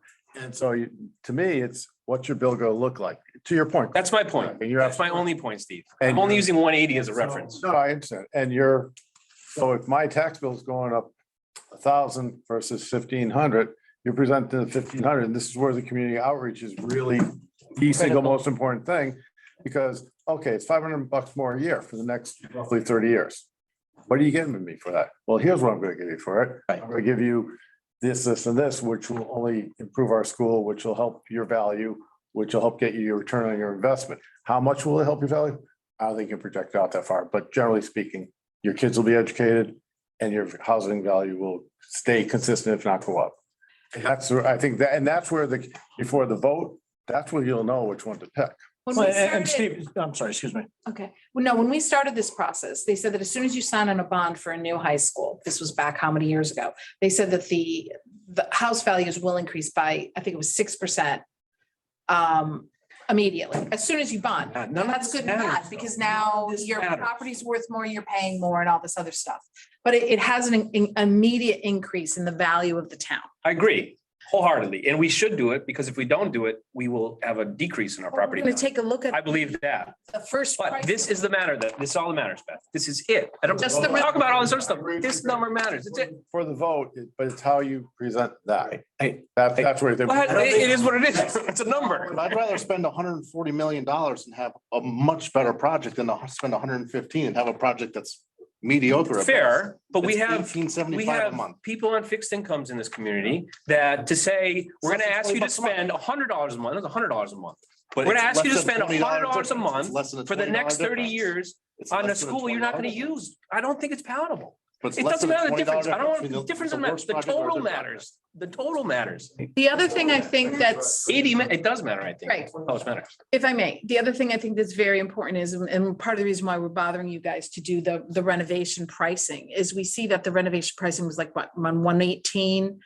And we may or may not get a percentage back from that because we don't know. We know it's not going to be as high a percentage. You're talking about The code upgrade, sorry. And we need to let, I was moving forward that if we don't do this, not that we're trying to spank you, but this is what we have to do, and we're not going to get the reimbursement, and it could end up costing us the same over years and years and years of putting Band-Aids on the school, and it's going to increase because we're going to have to do these things, and it's going to put the kids out more, and it's going to happen a little bit every year, and it's going to be constant, and it's a hassle. I agree. And it's still going to cost more money in the end. So, Well, again, yeah, and it's I agree. really important for us to Agree. get that message out. But we're not gonna get that message out. The only message it's getting out is this message. I understand that. Can I just say, it's only that message if we put it that way. So I think about products and marketing, right? There are people in this town who spend $1,000 on a new phone. If Apple put their advertisement in like $1,000, no one would buy it, but they make you want to buy it. And so I think that's our job, is to make people really invest in this and then come up with the numbers. There's going to be people who care about the numbers, but there's also people, I mean, that's the whole purpose of marketing, right? They don't put the Well, but price Heather, tag it's- on things because then you're not going to sell it. It's our responsibility to inform the voter on what it's gonna cost their tax bill. course. So if we have to say to the voter, it's gonna cost them X, and they're say, no, I'm not gonna, then we're done. That's all, that's my only point. We have to find the threshold that Steve's talking about of what we can get through this town to pass this vote. I mean, that's all it comes down to. I don't know what that number is. Maybe I'm way off. Maybe there are people willing to spend this. I don't think they are. Greg, may I? Excuse me, Gordon. I'm If I sorry. could. Yeah. Just a couple of data points, because data points are always fun, right?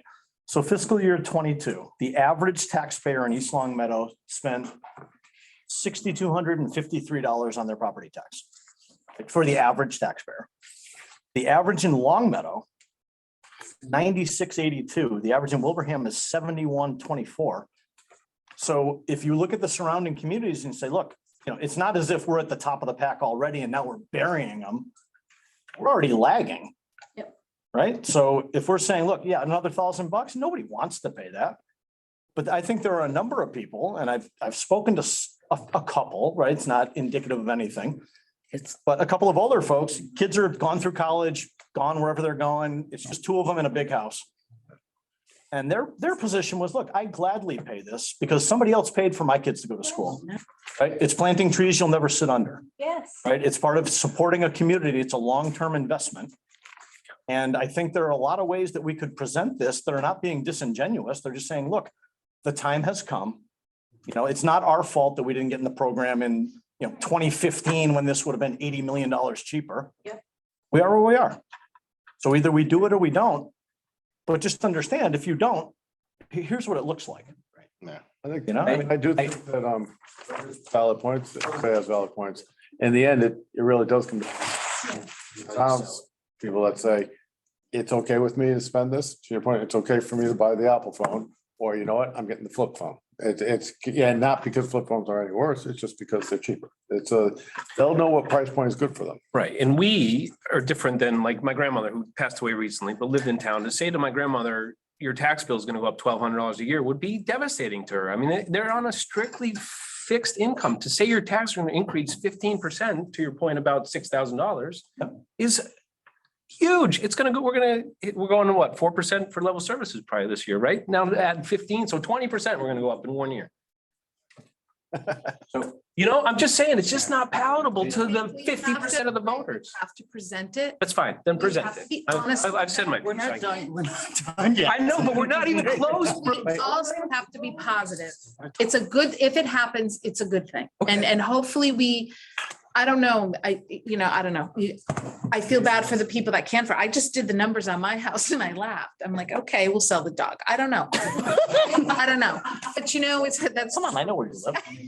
But you know what I mean? Just to kind of move us forward, thank you, Beth. No, but I'm just saying positive. no. You gotta just try it. We have a public forum coming up. Greg, absolutely, we need to be transparent. And we probably will get, because it's at the senior center. So we probably will get asked questions about cost.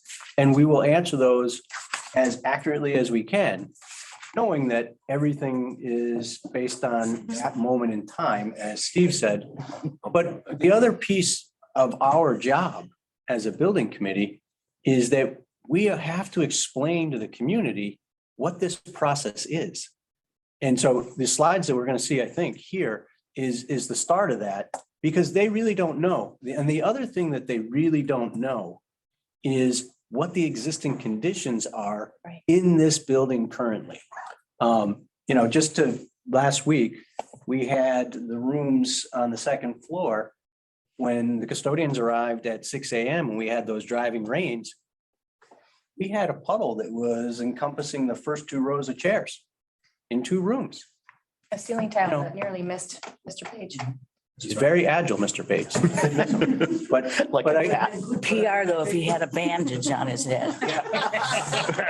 Not good PR though, Gary. That's not what we're looking for. So, but I guess the point I'm making is that I think it's our responsibility to do all of it. To Yes. have the community forums, to explain, this is the process that we're in. This is how long it's taken us to get into this process. And then certainly continue to be transparent and break out the numbers. And you're right, between now and February, we're going to have to come to the point of what is that number that's palatable. But if we start with, this is the number, and we don't say any of this, then we've lost them before we even. And we begin the have to look conversation. at it as it's. But why would we lose them though? Let me just go back to that. Why would we lose them if we give them the number first though? Well, one, They don't know what they're paying for. It's a real number. That's all Let's start we with. care about. If you are not impacted by That the number. school, you don't care that it's dripping water. You Right. do to some extent. You care more about the tax. That's not true, because we had a gentleman. It is. We had a gentleman who sat here last meeting who has no students or even grandchildren in the school system, and he's supporting the project. And he's written us. Okay, then maybe I'm wrong and I'll take To that. highlight That's just the one amount. example, of grant but I think if we don't start explaining this to people, then we're not doing our full job. Right. Yeah. We definitely have to get to the fiscal piece of it, absolutely, and we may get there faster than I want to, but certainly not fast enough for you. I don't want to get there. Gordon. I don't want this to be the number. I want to get the big project. And- I wanted, and I I've think- been working on this as long as anybody. Absolutely. And so I think. I'm trying as hard as I can to get us a project that's gonna pass the vote. I'm not trying to kibosh this. I'm not trying to cut stuff just because it makes me feel better. I'm trying to get it 50% plus one. Right. And I Let's think talk everybody, about the grant everybody money, wants to though. do that. It's Doesn't guaranteed. matter. Doesn't Money, we matter. are only None of gonna that get once matters. in our children's lifetime. Yeah, I agree. SBA will kick us back. That's why we have to make it pass, Beth. That's exactly why we have to make it pass. The money they're giving us, the gift that we're getting from Doesn't them. matter. I thought we had a segue to this. Doesn't. Okay, we're done. But I just, So. I know, but. All right, slides. Community forum. When we are starting. Finally doing a job. Thank you. We're supposed to do that 10 minutes ago. Well, you just sit in the shock chair. Where we are starting to explain to the greater community what's going on. So this is just a draft, of course, and obviously there's a lot of opinions about how we should be presenting this. So this is absolutely for conversation. But But we can presentation first, no conversation. We're not going to go and present, I'm not going to present it all now. We can just flip through just so you can get a sense. This is a team effort. So we're dividing it up. The idea would be that somebody on this committee would be doing an introduction, introducing the school building committee. This is where you guys get to introduce yourselves to the community and what role you're playing.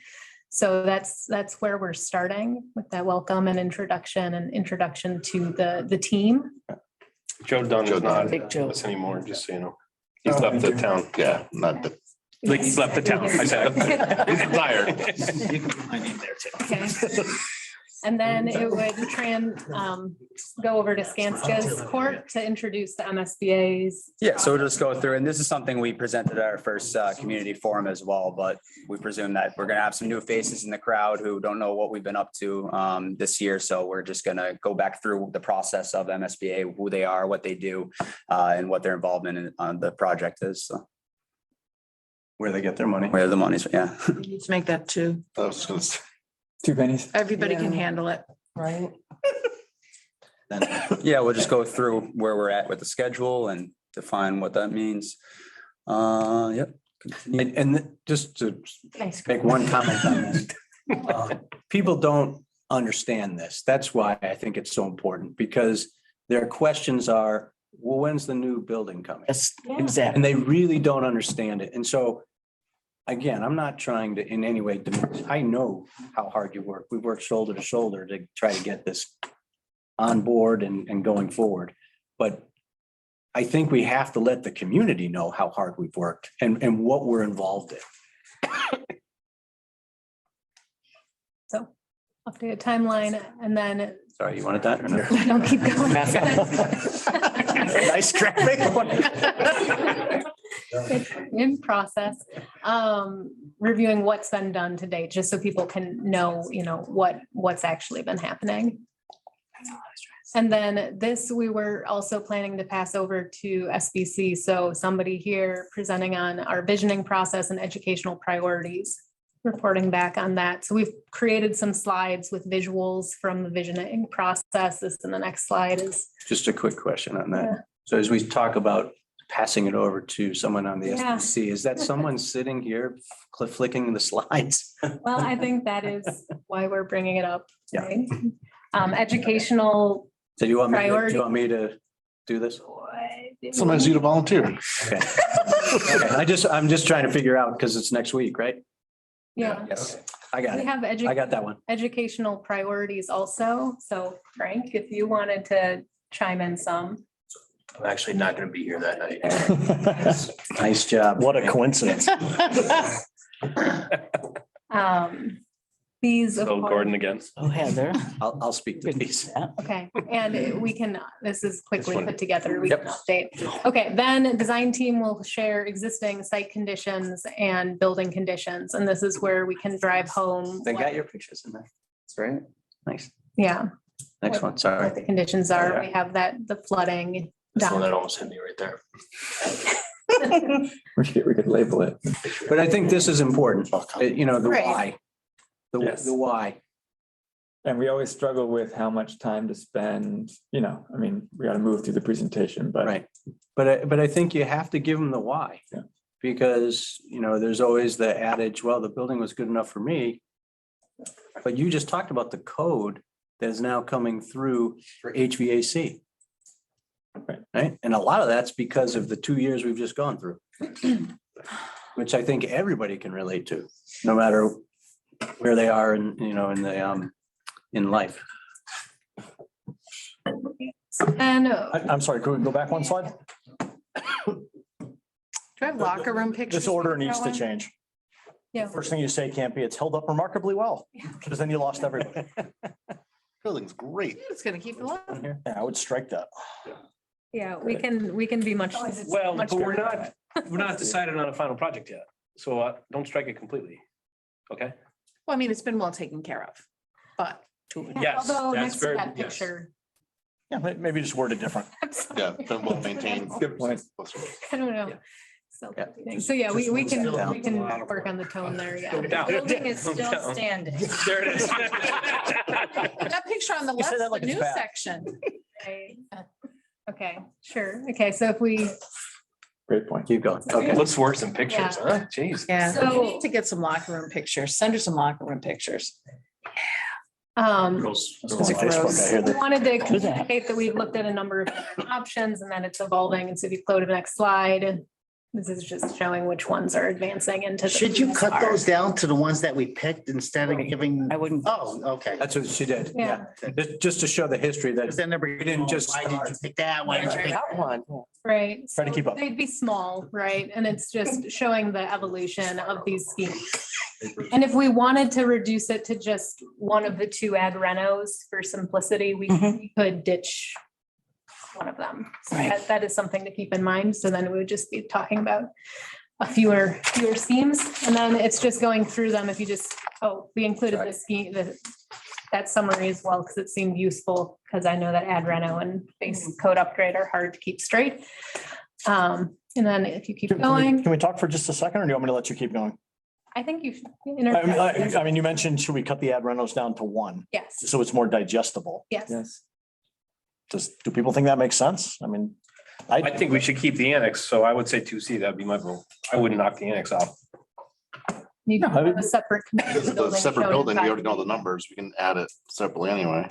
Right. Later. 2D is more expensive than 2C. Yeah. but I mean, just for people that haven't thought about this for the last 8 months. Easier to absorb. So Great. is 2C where people feel most comfortable for next Thursday? Is that the keeping? That has the annex on it. Yeah, 2C, 3C, 5B. Great. 2C, 3C, 5B. Gotta make one colorful.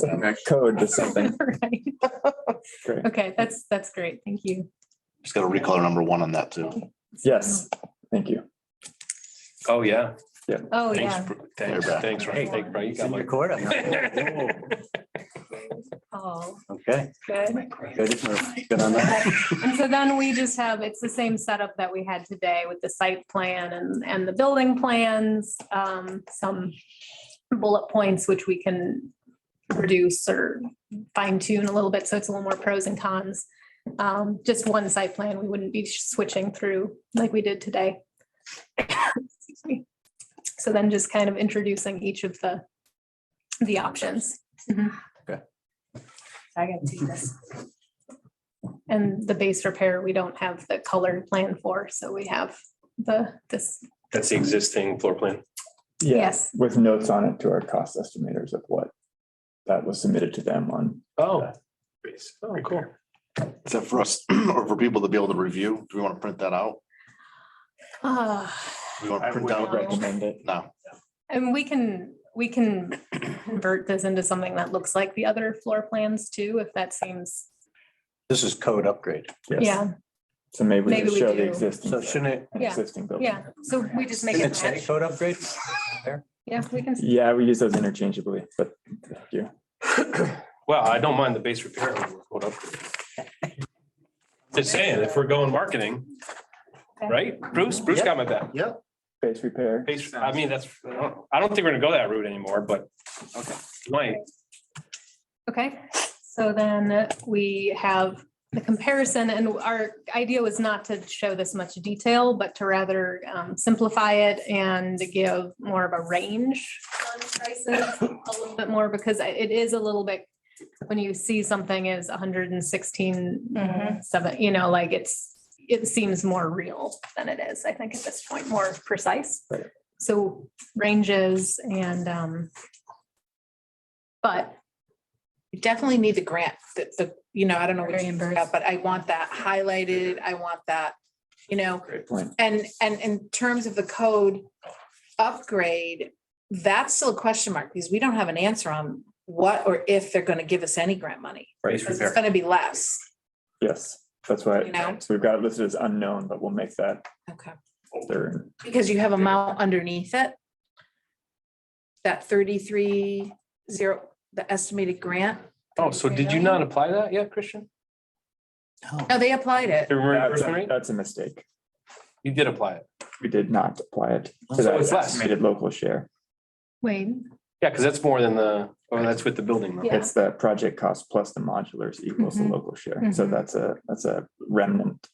So then you that still have would to be apply the reimbursement rate to that one. The tricky part on that one is we really have no No idea. idea. Yeah, call it 25 though. Then we're down to 75 million. No, so what But should we don't that? know that it's. You only get this. Really? No, I don't know. I don't know. What do I? So you're saying the estimated grant amount is what it would be if it was, say, 30%, right? But it's not, we don't know. No, they haven't applied anything yet to it. This is zero. No, I know that, but what's that $33 million number? That's a mistake. That's a mistake. That's the mistake. And so the estimated local, so it's 113 million and that's what it's gonna cost us because with the modulars and everything. Right. Okay, all right.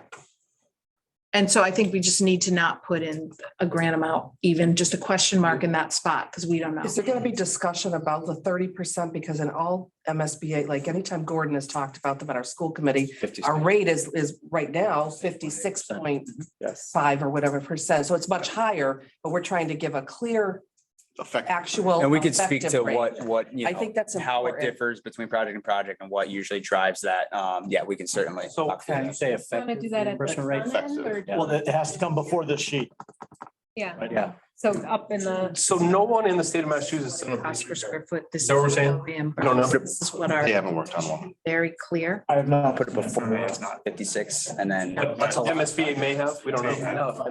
Really, you think it's fine? Put it right before this one. I don't know. It would be put them. it right before this I one. would say so. Yeah, yeah. Pay for That sounds spaces good. that are too small. Talking about explaining the difference. Yeah, I mean, we're gonna do it, so I guess Bill and I can work on where that falls in the, where it makes sense to, but we do need to define, because if somebody knows, oh, well, we're at 56. Exactly, like it's not 30, so clear. yeah, we can. And the certainly- fact that MSBA has that cap of $360, I mean, it is what it is, but I think just people need to I know think that and I think we should understand. have a graphic. They don't want to. Very. Because they don't want to be and seen write as down, this as is something that's. what our reimbursement rate is, Academic. up to this amount. They're not for- helping us. Should we, Okay, going? keep going. I think, I'm sorry, one more broader point.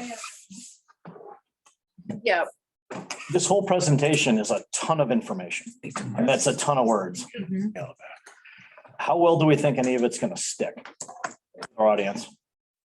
So if we just go to the next slide. Thank you. We do have kind of an activity as well, and maybe we could talk a little bit about doing it something more interactive and less presentation. Especially if they're. I don't know. One of So one idea was to have a number of boards throughout and then have an opportunity for people to put their opinions on the boards, to walk around. and look at Red or it. green. Posters and Yeah. Post-its Yeah. kind of thing. Yeah, exactly. So Great then, idea, but we had no participation in that national night out about it either. right. With that same We thing? didn't really advertise the. And this is a group coming specifically. I think in That that might be case interesting. also, there was one board that had plans and the others Yeah. had white space. And so everybody went to the ones that had plans.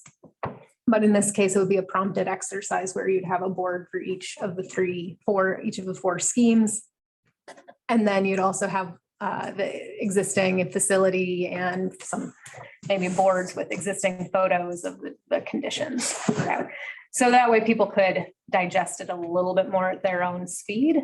That's another possibility. So we were having that as an opportunity for people to give input in that form after this presentation. We did talk about whether to do the Q&A before or after that. we were thinking before, so people can just ask questions Yeah, right so if I away. Get up and- and walk around after Right, that, yeah. I agree right. with that. But yes, should we be trimming down Mhm. what we're presenting somehow and what would go if we are? I don't. I would recommend, I mean, we're slimming it down as much as we can. I think I would keep it. I mean, will all of the information stick? No, but we're gonna do the same presentation many times. And we're really gonna do it a lot after we're done with schematic design before the vote. And it's gonna get kind of smaller and more streamlined each time, so we won't have to talk quite as much about the process that we went through. But I think to our earlier discussion about quote marketing, or at least just giving them the background to how this process needs to happen. I'm not going to bring everybody along, but it's helpful to guide them through the process. So I think if they just see the number, and at first, if you get to the dollars too quickly, that's what they're seeing. And so if that number is $500 a year, or $800 a year, or $1,200 a year, no matter what, it's an increase over what they've got, right? And so if you lead with that number, that's all they're seeing, not the process, and understanding that, yes, we don't want it to be $1,200 either, but we're here because of this, and this reason, and trying to bring the population along with you. I guess I was going to ask on that previous slide, should we have some of this information on tax impact included on the slide? My viewpoint, oh, you go, Counselor. I'm not sure I would do that because it's got, as Steve said, it's still kind of, Very variable. right? yeah, it's kind of like Jello. It's very squishy still. And I think you could make a couple of bulleted statements about what the tax could look like, but I wouldn't give them that. Put a range. First of all, it's too much information. But if we said that for an average annual tax bill, we're looking at somewhere between $1,000 and $1,200. I mean, somebody's gonna ask, but They're definitely going to ask. And it's not bad if they ask. The minute, we all know, that's why Counselor Hill will tell you, When it comes to something like, even some free cash flow budget, I'm like, well, we'll get a number, because once you hear a number, that's the number you hear. It doesn't matter if it comes in higher or lower. Right. That's not, you'll always get questioned on it. Where we're still in the phase right now where we're saying it could be this one, might be this one, could be the third one, maybe it's the fourth one. You're throwing out a lot of numbers. That doesn't boil down in the end to what thing. I think we answer the question if asked, and you're right, it probably will be asked. But I wouldn't necessarily put it out there that way in the presentation yet. So would it be So safe Steve, to ask? I'm sorry, so Steve, to your point, Maybe. Like this group, 25 to 410 per thousand. What if you just, I'm sorry. No, go ahead. What if you acknowledge that no matter what project is decided upon, there will definitely be an increase in your taxes? That's just common sense. If you buy a $50,000 new vehicle, you're going to have a car payment for a little bit. They will, I think they can embrace that, and then in truth say, we can't nail that down yet because, as you know, with inflation, the interest rates are going up, which will impact a town's ability to borrow money. It requires a ballot vote. I think they need to know the fundamental things. As Christian said, this is the process. This is where we are in the process. Over the next 6 months, this committee is going to have to, based on community input, narrow down the project they feel gives the high school what it needs to be a world-class high school. At the same time, it is the most manageable for the taxpayers. I wouldn't use numbers yet because Steve's right.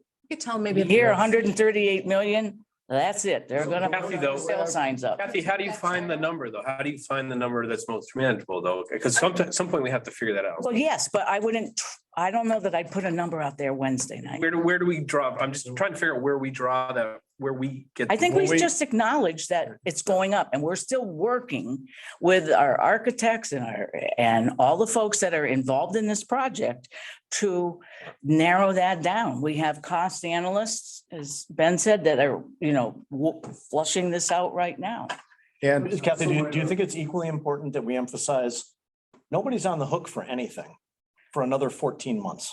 And even that would be dependent on a vote. Right. Nothing we're And when doing we, impacts any. there's going to be a vote in November of 2023. that's And what- prior to that, you will have a specific breakdown on what this looks like for your tax bill and what the tax rate will be and how the borrowing will go for the town. Because for a simple example, inflation is a good one.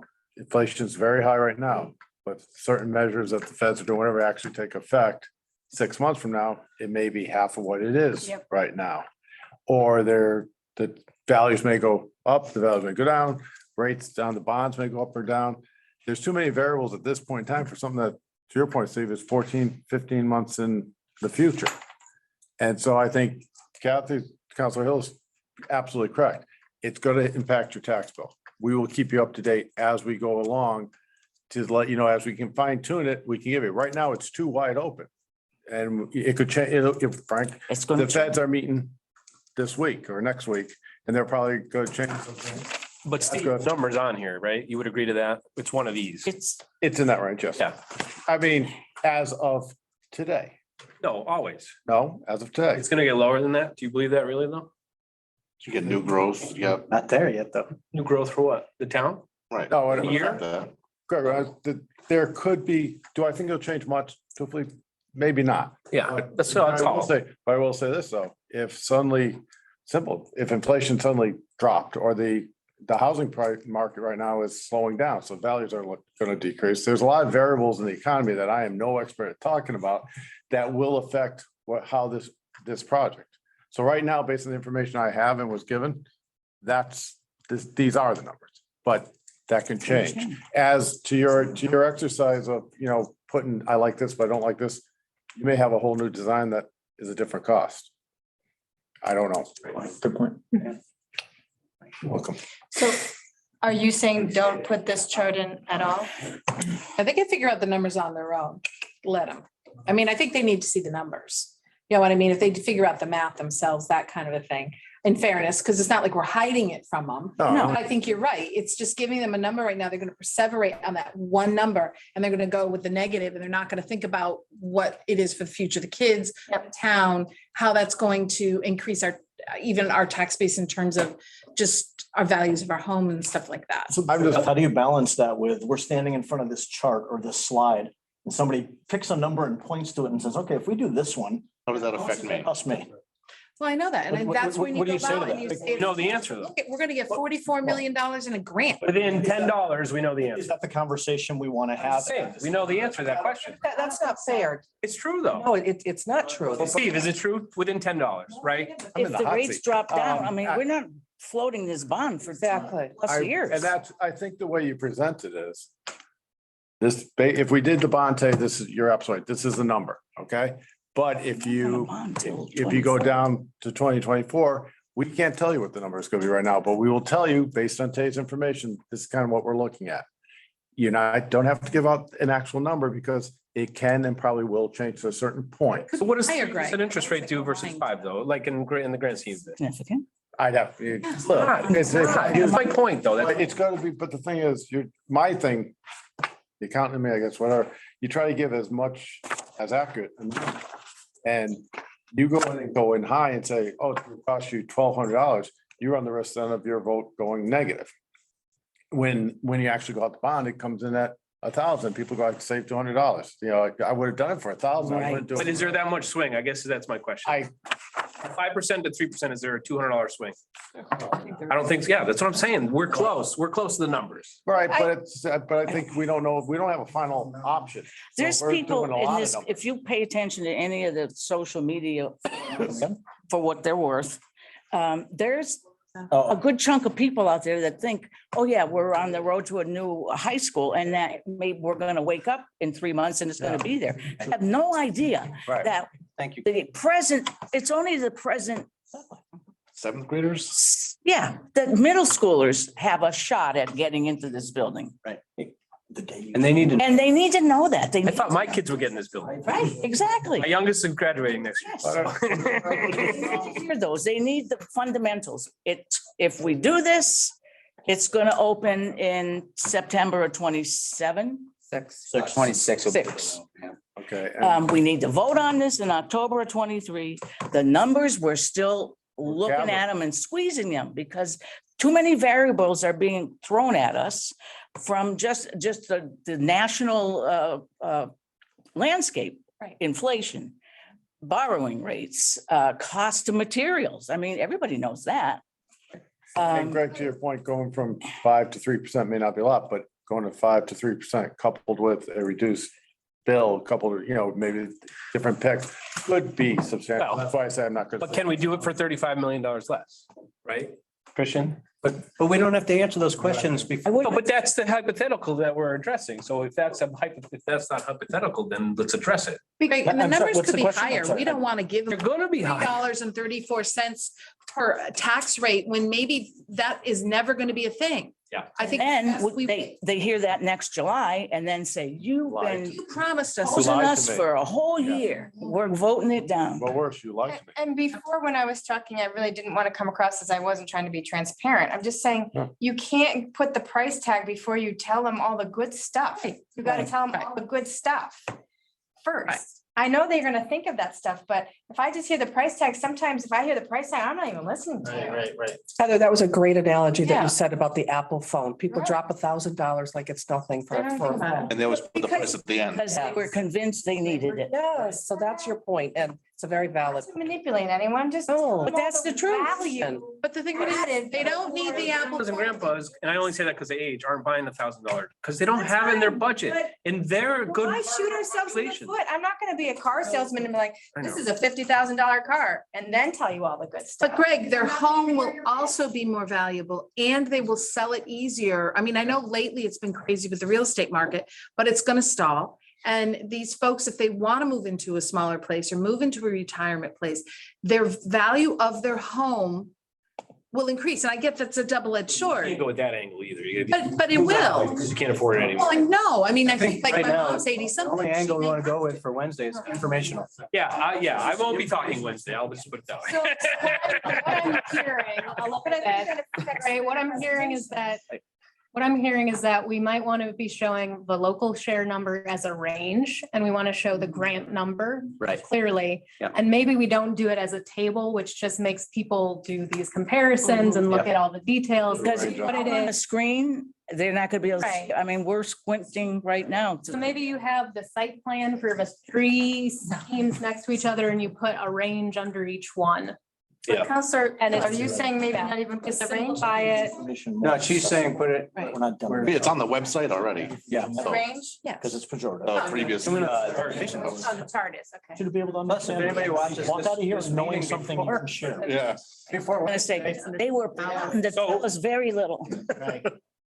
Yeah, of course it's out there. I just mean, does it should be in the presentation? And I just honestly, think you can be truthful and say we're hesitant to say a number because there's Right. Don't just now. What's- even the expert advice that we get at this table every time we meet can only ballpark stuff, and they caution us not to get worked up about that number yet, because we don't know what it's gonna Right. look like. So explain why it's a ballpark number at this point. Yes. Explain exactly when that number is going to be coming. Much more real, right? Okay, I think that helps give direction for presentation. And then for, this activity, the idea is to give people just an opportunity, maybe if people don't feel comfortable speaking up in the room with other loud voices. I present. like this. This is, I think that gives. Do the Q and A after so we don't lose people. Yes. Like, let them. No, but let them do this because to Steve's point, maybe it changes some of the ways we're thinking about things. Because then will you review those boards that they Well, do during so I- the exercise? I think. We could work on it. Next slide is, I think it depends on Exactly. how many people we have. Yeah, you gotta capture You it. have to read the room too. Yeah. Depends who shows up. If it's a bunch of folks who are against it and are there to say why they're against it, well, then you have to kind of adjust on the spot. May not, But Hard to- may not have them stick, Right? Yeah. Either way, we're getting good information. Yeah. And I saw that you have pics of new schools in there. I think that's inspiring too. People at the National Night Out seem to get excited about imagining what it could look like. And I think. Not just like the floor plan, but like what it could look like. Well, it's one of our thoughts about doing a post-it where they can write a little note, be a little bit more specific, rather than just a dot where it feels like you're voting for something. We're not there yet. We just want to understand which specific aspects, which You like pictures are it. coming out to you, which parts of the existing school do you love, which do not. So really getting a, more nuanced. Last community forum we did the electronic input though. Right. But this time you're talking more of a paper one. Yeah. Was it not as Physical. successful, the electronic way It going just that seemed way? like with the venue and. Getting to the audience. It was a Yeah, lot. I mean, at first for this. And it is at we were the thinking about senior breakout center. groups and then Favorite this thing. seemed like a nice middle ground. Okay. Yeah, I forgot where it was. In addition to what's on the website, how is this being marketed to parents through can you do it through the schools or that? I'm gonna do. I'm at Starbucks every day. Yeah, I am gonna do just an informational, thing. We're having a community forum, Right. a Blackboard Connect. Ryan, I think, can put it on the Facebook. Already there. It's already there. Got a zillion hits. Few. A few. Zillion seems like a big number, but. And a few. A couple of I don't know if all. Yeah, and anywhere else that we can. Yeah, I think mine. We have advertising posters if somebody wants to go hang with Big Y or Oh, we have them at the library right now too, right? No, not yet. you never picked them up. Well, where else? Am I supposed to bring them? They'll be there in the morning. Okay. That We had some miscommunication. Bruce, couldn't we use the sign at the Rotary that says, take alternate route Maple Street closed? Can we put something about that? That's Palmer Paving. What's the one up But we at have the fire station? The police have one, right. A message board. It's out here saying sit down. You can take the one off of P's and do that project. Actually, when I drove by, See what I can do. I said, thank you, but it did that change very The quickly. Rotary. Just thank you. You're welcome. Thank you for driving. Thank you for driving. Should be good. Sorry, we're getting a little. And enjoy the Maple Street. So can your daughter get out of the driveway? Okay. Thank you for hanging in. I know that you're 45 minutes past. Okay. You need your, No, that's all right. Well, sure. yeah, you need that, right? It's totally against tech rules, but No. I just meant, as Ryan looks at me and I'm pulling. Doing The proper. Every time someone does it, it just stings a little bit. All right, Something to I think we're good with this. gauge up, you know what I mean? They had, but they. Hours. I should make them cookies. We should make you cookies. 15. Patients all day. It All is right, our so we're whole- moving into communications update. Sorry. Thank you, everybody, for hanging in with all of that.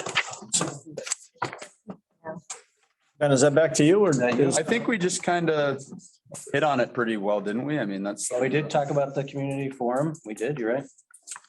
Schedule, and the only other update would be the community outreach update, which I think we have to outline a schedule after this community forum. We had talked about possibly hitting PTO meetings. So it'd be smaller groups, probably not, the whole design team and the entire building committee team, but maybe parts of the building committee and the design team go to, I can talk to the leadership team about when their upcoming PTO, we do a similar presentation. If everybody's You know comfortable. what I was thinking of, and I don't think it has to. Thank you, Kristen. I'm kind of telling you, maybe I do it, but I don't, I gotta work. When they do their holiday little music Cali things, if the elementary schools are gonna be doing that at all this year, Most likely they are. maybe perhaps, and like I said, it depends if I could go, I would do it. Right. Like go up there, welcome have principal welcome, and then just come up and say, hey, this is happening. We've got this, and this coming up. Like if somebody, I'd say someone from the building committee even would do it, as I'm not sure I could do it myself. It might be a way, you've got a captive audience Sure. that might not, so think about it. That might be inappropriate. We'd have to have but- events coming up to mention. Well, I know that, but I mean, this isn't until December probably anyway. So just throw that in your thought Yep. process. Yep. So, All right. That's a good way to do it. Any captive audience, yeah. I know. Okay. All right, so community outreach to be determined. But it sounds like PTOs would be our next line of presentations. And we do have one gentleman here. I don't know if any, okay. Oh, Public participation is next. Okay. Sorry, yeah, I should have mentioned that. He's with me. On the spot. He's okay with it. Thank you for hanging in for so long. Right, you're here, Craig, sorry. Sorry, Craig, I remembered that you were here. Gordon, just one last thing on communications. I think we just want to set a date for another community forum so that we can mention that at the community forum. And Skanska, we talked to the design team and we were thinking maybe early November would be a good time for the next community forum. Okay. Makes sense. Tough month. Did you have any particular Well, no, see. time in November? Definitely Before before Thanksgiving. Yeah, before that short Thanksgiving week. Yeah. Like the 16th, maybe? Yeah, I think that the week of the 14th, Mhm. the time, Okay. maybe early in the week, earlier. School committee 14th. We don't have school committee. No. Is this November? Tuesday, Yes, the 7th is the second week, right? Third week. No, week of the 14th, right? The 14th. The first is a Tuesday. Don't forget, there's the conference. Oh, I'm sorry, I see. what- Because that's the election. So you're asking? Third week, yes. Election, so we'll be there. Said it has to be submitted. There'll be a council meeting on the 15th. Yes, council meeting. Usually on the second February. Tuesday, but that's state election, so we won't be able to meet. I don't know, when is it? So we'll be the 15th. About the 16th. It's the 3rd and 4th? Oh, it's the third and fourth. I think it's 3rd and 4th, Oh, the yeah. 16th. is the one. 2nd, 3rd and 4th. That's what your suggestion, right? 16th looks open. So no one thinks that that's too much time that's gone by in between? I think in between, we can hit the PTOs. Okay. You're talking, Victoria, about a larger community forum, correct? Yes, that's right. Yeah. At that time, I believe the design team will have the traffic study complete, so that could be part of that By the 16th? report out. And also just the design will be more more streamlined, I guess, and that will be another opportunity Is that to. gonna be enough time if we are putting together that kind of forum and we're saying that we're gonna have these elements that are new, is that gonna be enough time between the two? You're talking only 2 months. Coming from the horse's mouth, that was from a meeting with the design team, so I would say I'm Okay. confident speaking with, or for Dory and Helen, that they would say yes. Okay. Yeah, I don't want to put that, like, Oh, I understand, and we want it to be, yeah, just through a date out there, but no, we were PTO meetings, thinking about it. doing a larger forum where you're gonna say we're gonna produce new things. It's harder. But I think December is tough in general. Yeah, no, you're right. And out for Thanksgiving. Okay. Yeah. All right. It's 16th. not gonna be easy, but I don't see another. How about here instead of, how about the cafeteria Yeah. here? Cafeteria. Cafeteria. That's our point. Oh, so it's audio, you mean? Audio wise, it's pretty brutal. What do you suggest in the building, Don? In the high school? Auditorium. Auditorium. I think that's too big of a space because we got lost in that space. Library might work. Maybe we Library, should see how. we get 100 people up there? Like Yeah, I 50 don't to know. 75. I think you have to do. think Either cafeteria. Auditorium is, it makes it look like nobody's there, you know, like that last one seems so. Last auditorium meeting, we only had about 25 people. If you double that, you can fit that in the library. Well, you can stay You at. know what? Let's Center. see, let's just say it's at the high school. Having a packed house isn't the worst thing Say either. it's at the high school.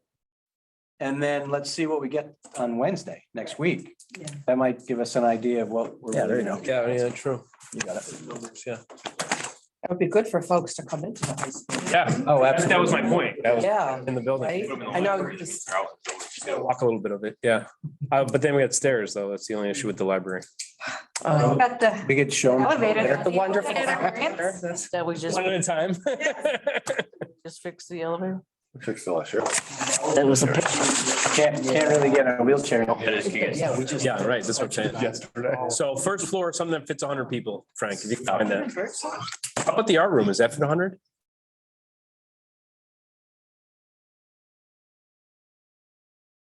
Just so you guys know, over there, we can't hear anything on the video. I don't know if, I think a couple folks dropped off because they couldn't hear anymore. Can you hear us now? Yes, now I can. Or were they all? All the things were red. Yeah, let's just let up. You pushed the button. Somebody Somebody pushed, I know, that's what I'm saying. I didn't hear us. I unmuted us. Is Mary still in the audience? Mary out there? Right. Done. Okay.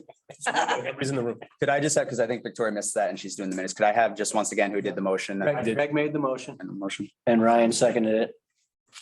I'm here for it. Second. Need a second? We had no discussion. And I asked, all in favor, say aye. Everybody Unanimous. said aye. Who is voting? There were no noes and any abstentions. Okay, so that passes unanimously with who is left. Okay. Our next order of business is acknowledgement of FBC. So let me just give you a little bit of history here. I'll go faster than 10 minutes for you. When the school building committee was formed, if everybody remembers,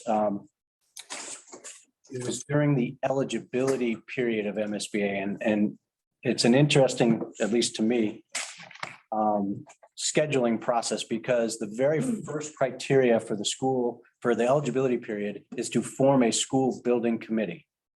And then, as all of you remember, you sat out there with nothing to do for the next 6 to 8 months. Which was very frustrating to me. I just want to let you know that. And I'm sure it was very frustrating to all of you. And then we had a little bit of an orientation meeting just because I didn't want you sitting out there anymore. But then we sort of officially got going when in August, that's where the 8/19 meeting comes into play. We had to start thinking about putting out a request for services to potential owner project managers. And so if you remember, in the 8/19, August 19th, 2021 meeting and the September 8th, 2021 meeting, those were predominantly informational meetings where we broke down, this is the process that the MSBA requires us to go through to, one, draft the request for services, and then two, present that to them, and then ultimately send it out for advertising, and then coming back into their process with the proposals and how you break that down, and then ultimately present those proposals you received to the MSBA and go through their process for narrowing it down to final selection. The only meeting where we actually did any formal vote was on September 27th, when we were gearing up to send that request for services out for the final advertising. And then we took a formal vote. And actually, if people remember, on that meeting, Pam captured the motion and the second and how the vote went, because we wrote a letter that both Pam and Mary McNally signed to the MSBA, letting them know that we took a formal vote and this is how it ended up. Which then they allowed us to send our advertisement out to the central register. Yep. Central Register. We also advertised in the local papers, and we started to get proposals, and ultimately that's how we ended up with Skanska. We're very happy to have Skanska here. Craig, we're very happy to have you here as well. Skanska, even though originally you were not a resident. So that's number 7 in terms of the agenda item. Now, during that time, I don't know if MSBA watches our meetings.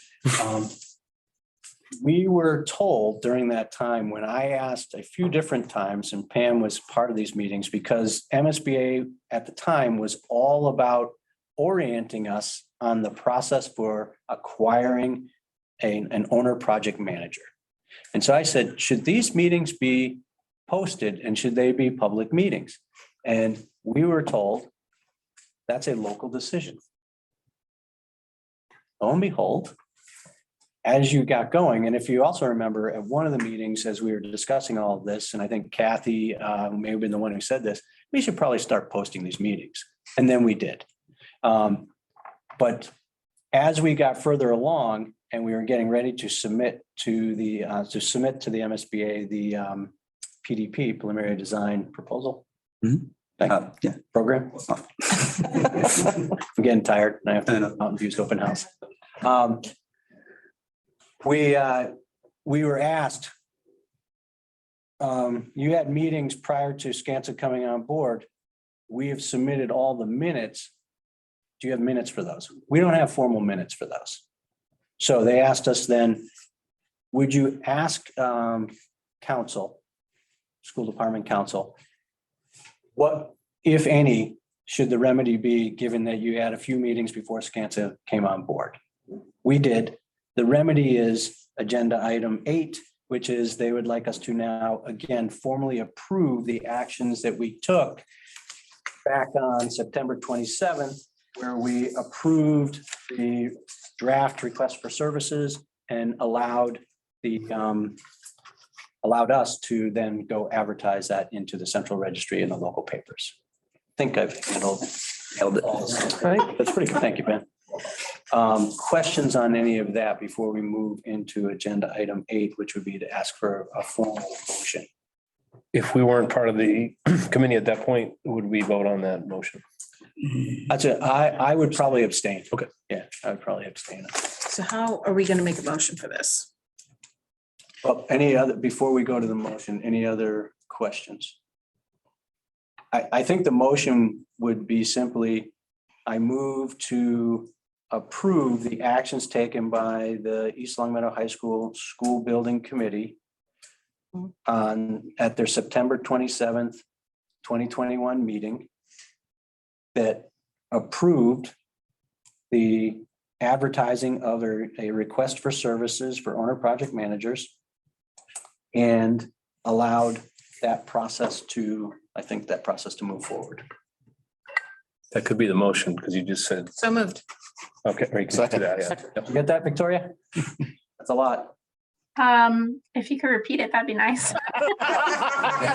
It's recorded. These are recorded, right? I was just gonna go back I'll pull there. it up on the- Yeah, they're recorded. I did write it. I'll take notes from Beth's notes and then we'll double check on the recording, Victoria. Thank you. Yeah. Okay, so Beth made the motion. Thank you, Beth. I did. That was difficult. Second. I think Kathy beat me to it. Okay, Kathy seconded it. New sheriff. All right, Yeah, well, let me make it neater because I was just. we have a motion and a second on the floor. Any further discussion? Okay, all in favor of that motion, please say aye. Aye. Okay, any noes? And abstentions? Me, 2 abstentions. Okay, thank you, everybody. I appreciate your patience with the summary and your approval for the second time on distributing the request for services. And again, we're thankful that we have Skanska in the room as well as our design team and SMMA. Cool. All right. Is there any new business? The actions. We have another meeting coming up? What's the next meeting? That, you know what? We should have another meeting coming up. So that's a- Advertising for an. Got it. Thank you, Pam. I say we bring pizza. No worries. Ben, we're looking for another meeting. Is it too soon to go on the 28th? Or do we look to the 5th of October?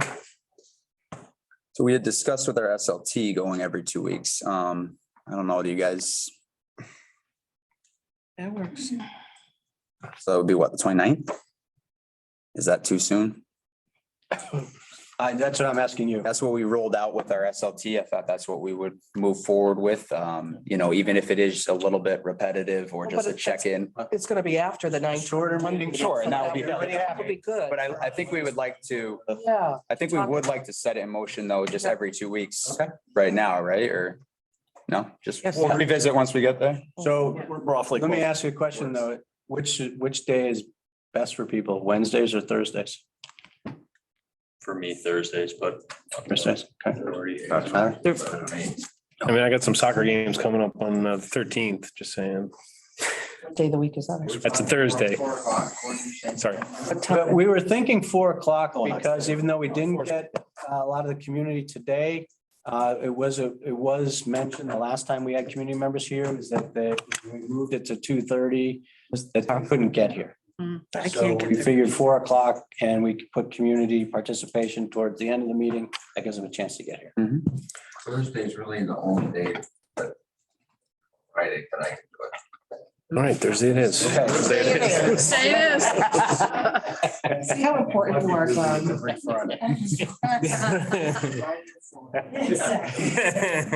till 6:30, right? The 16th.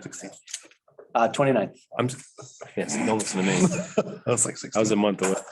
Oh. September 29th. 29. But they're hoping to do them every 2 weeks. Yeah. And that, okay, just remind So folks. I have to confirm. Yeah. I will not be able to be here on the 29th, but normally Thursdays are fine. Okay, thank you. All right. Thank you. All right. Is there a motion to adjourn? Oh, yeah. All right, Steve. Steve Lonergan, motion to adjourn. Ryan's got his second in the game. All right. Any discussion on that? All in favor, please say aye. Aye. Those? Any abstentions? Good job. Thank you, everybody. It's a long one.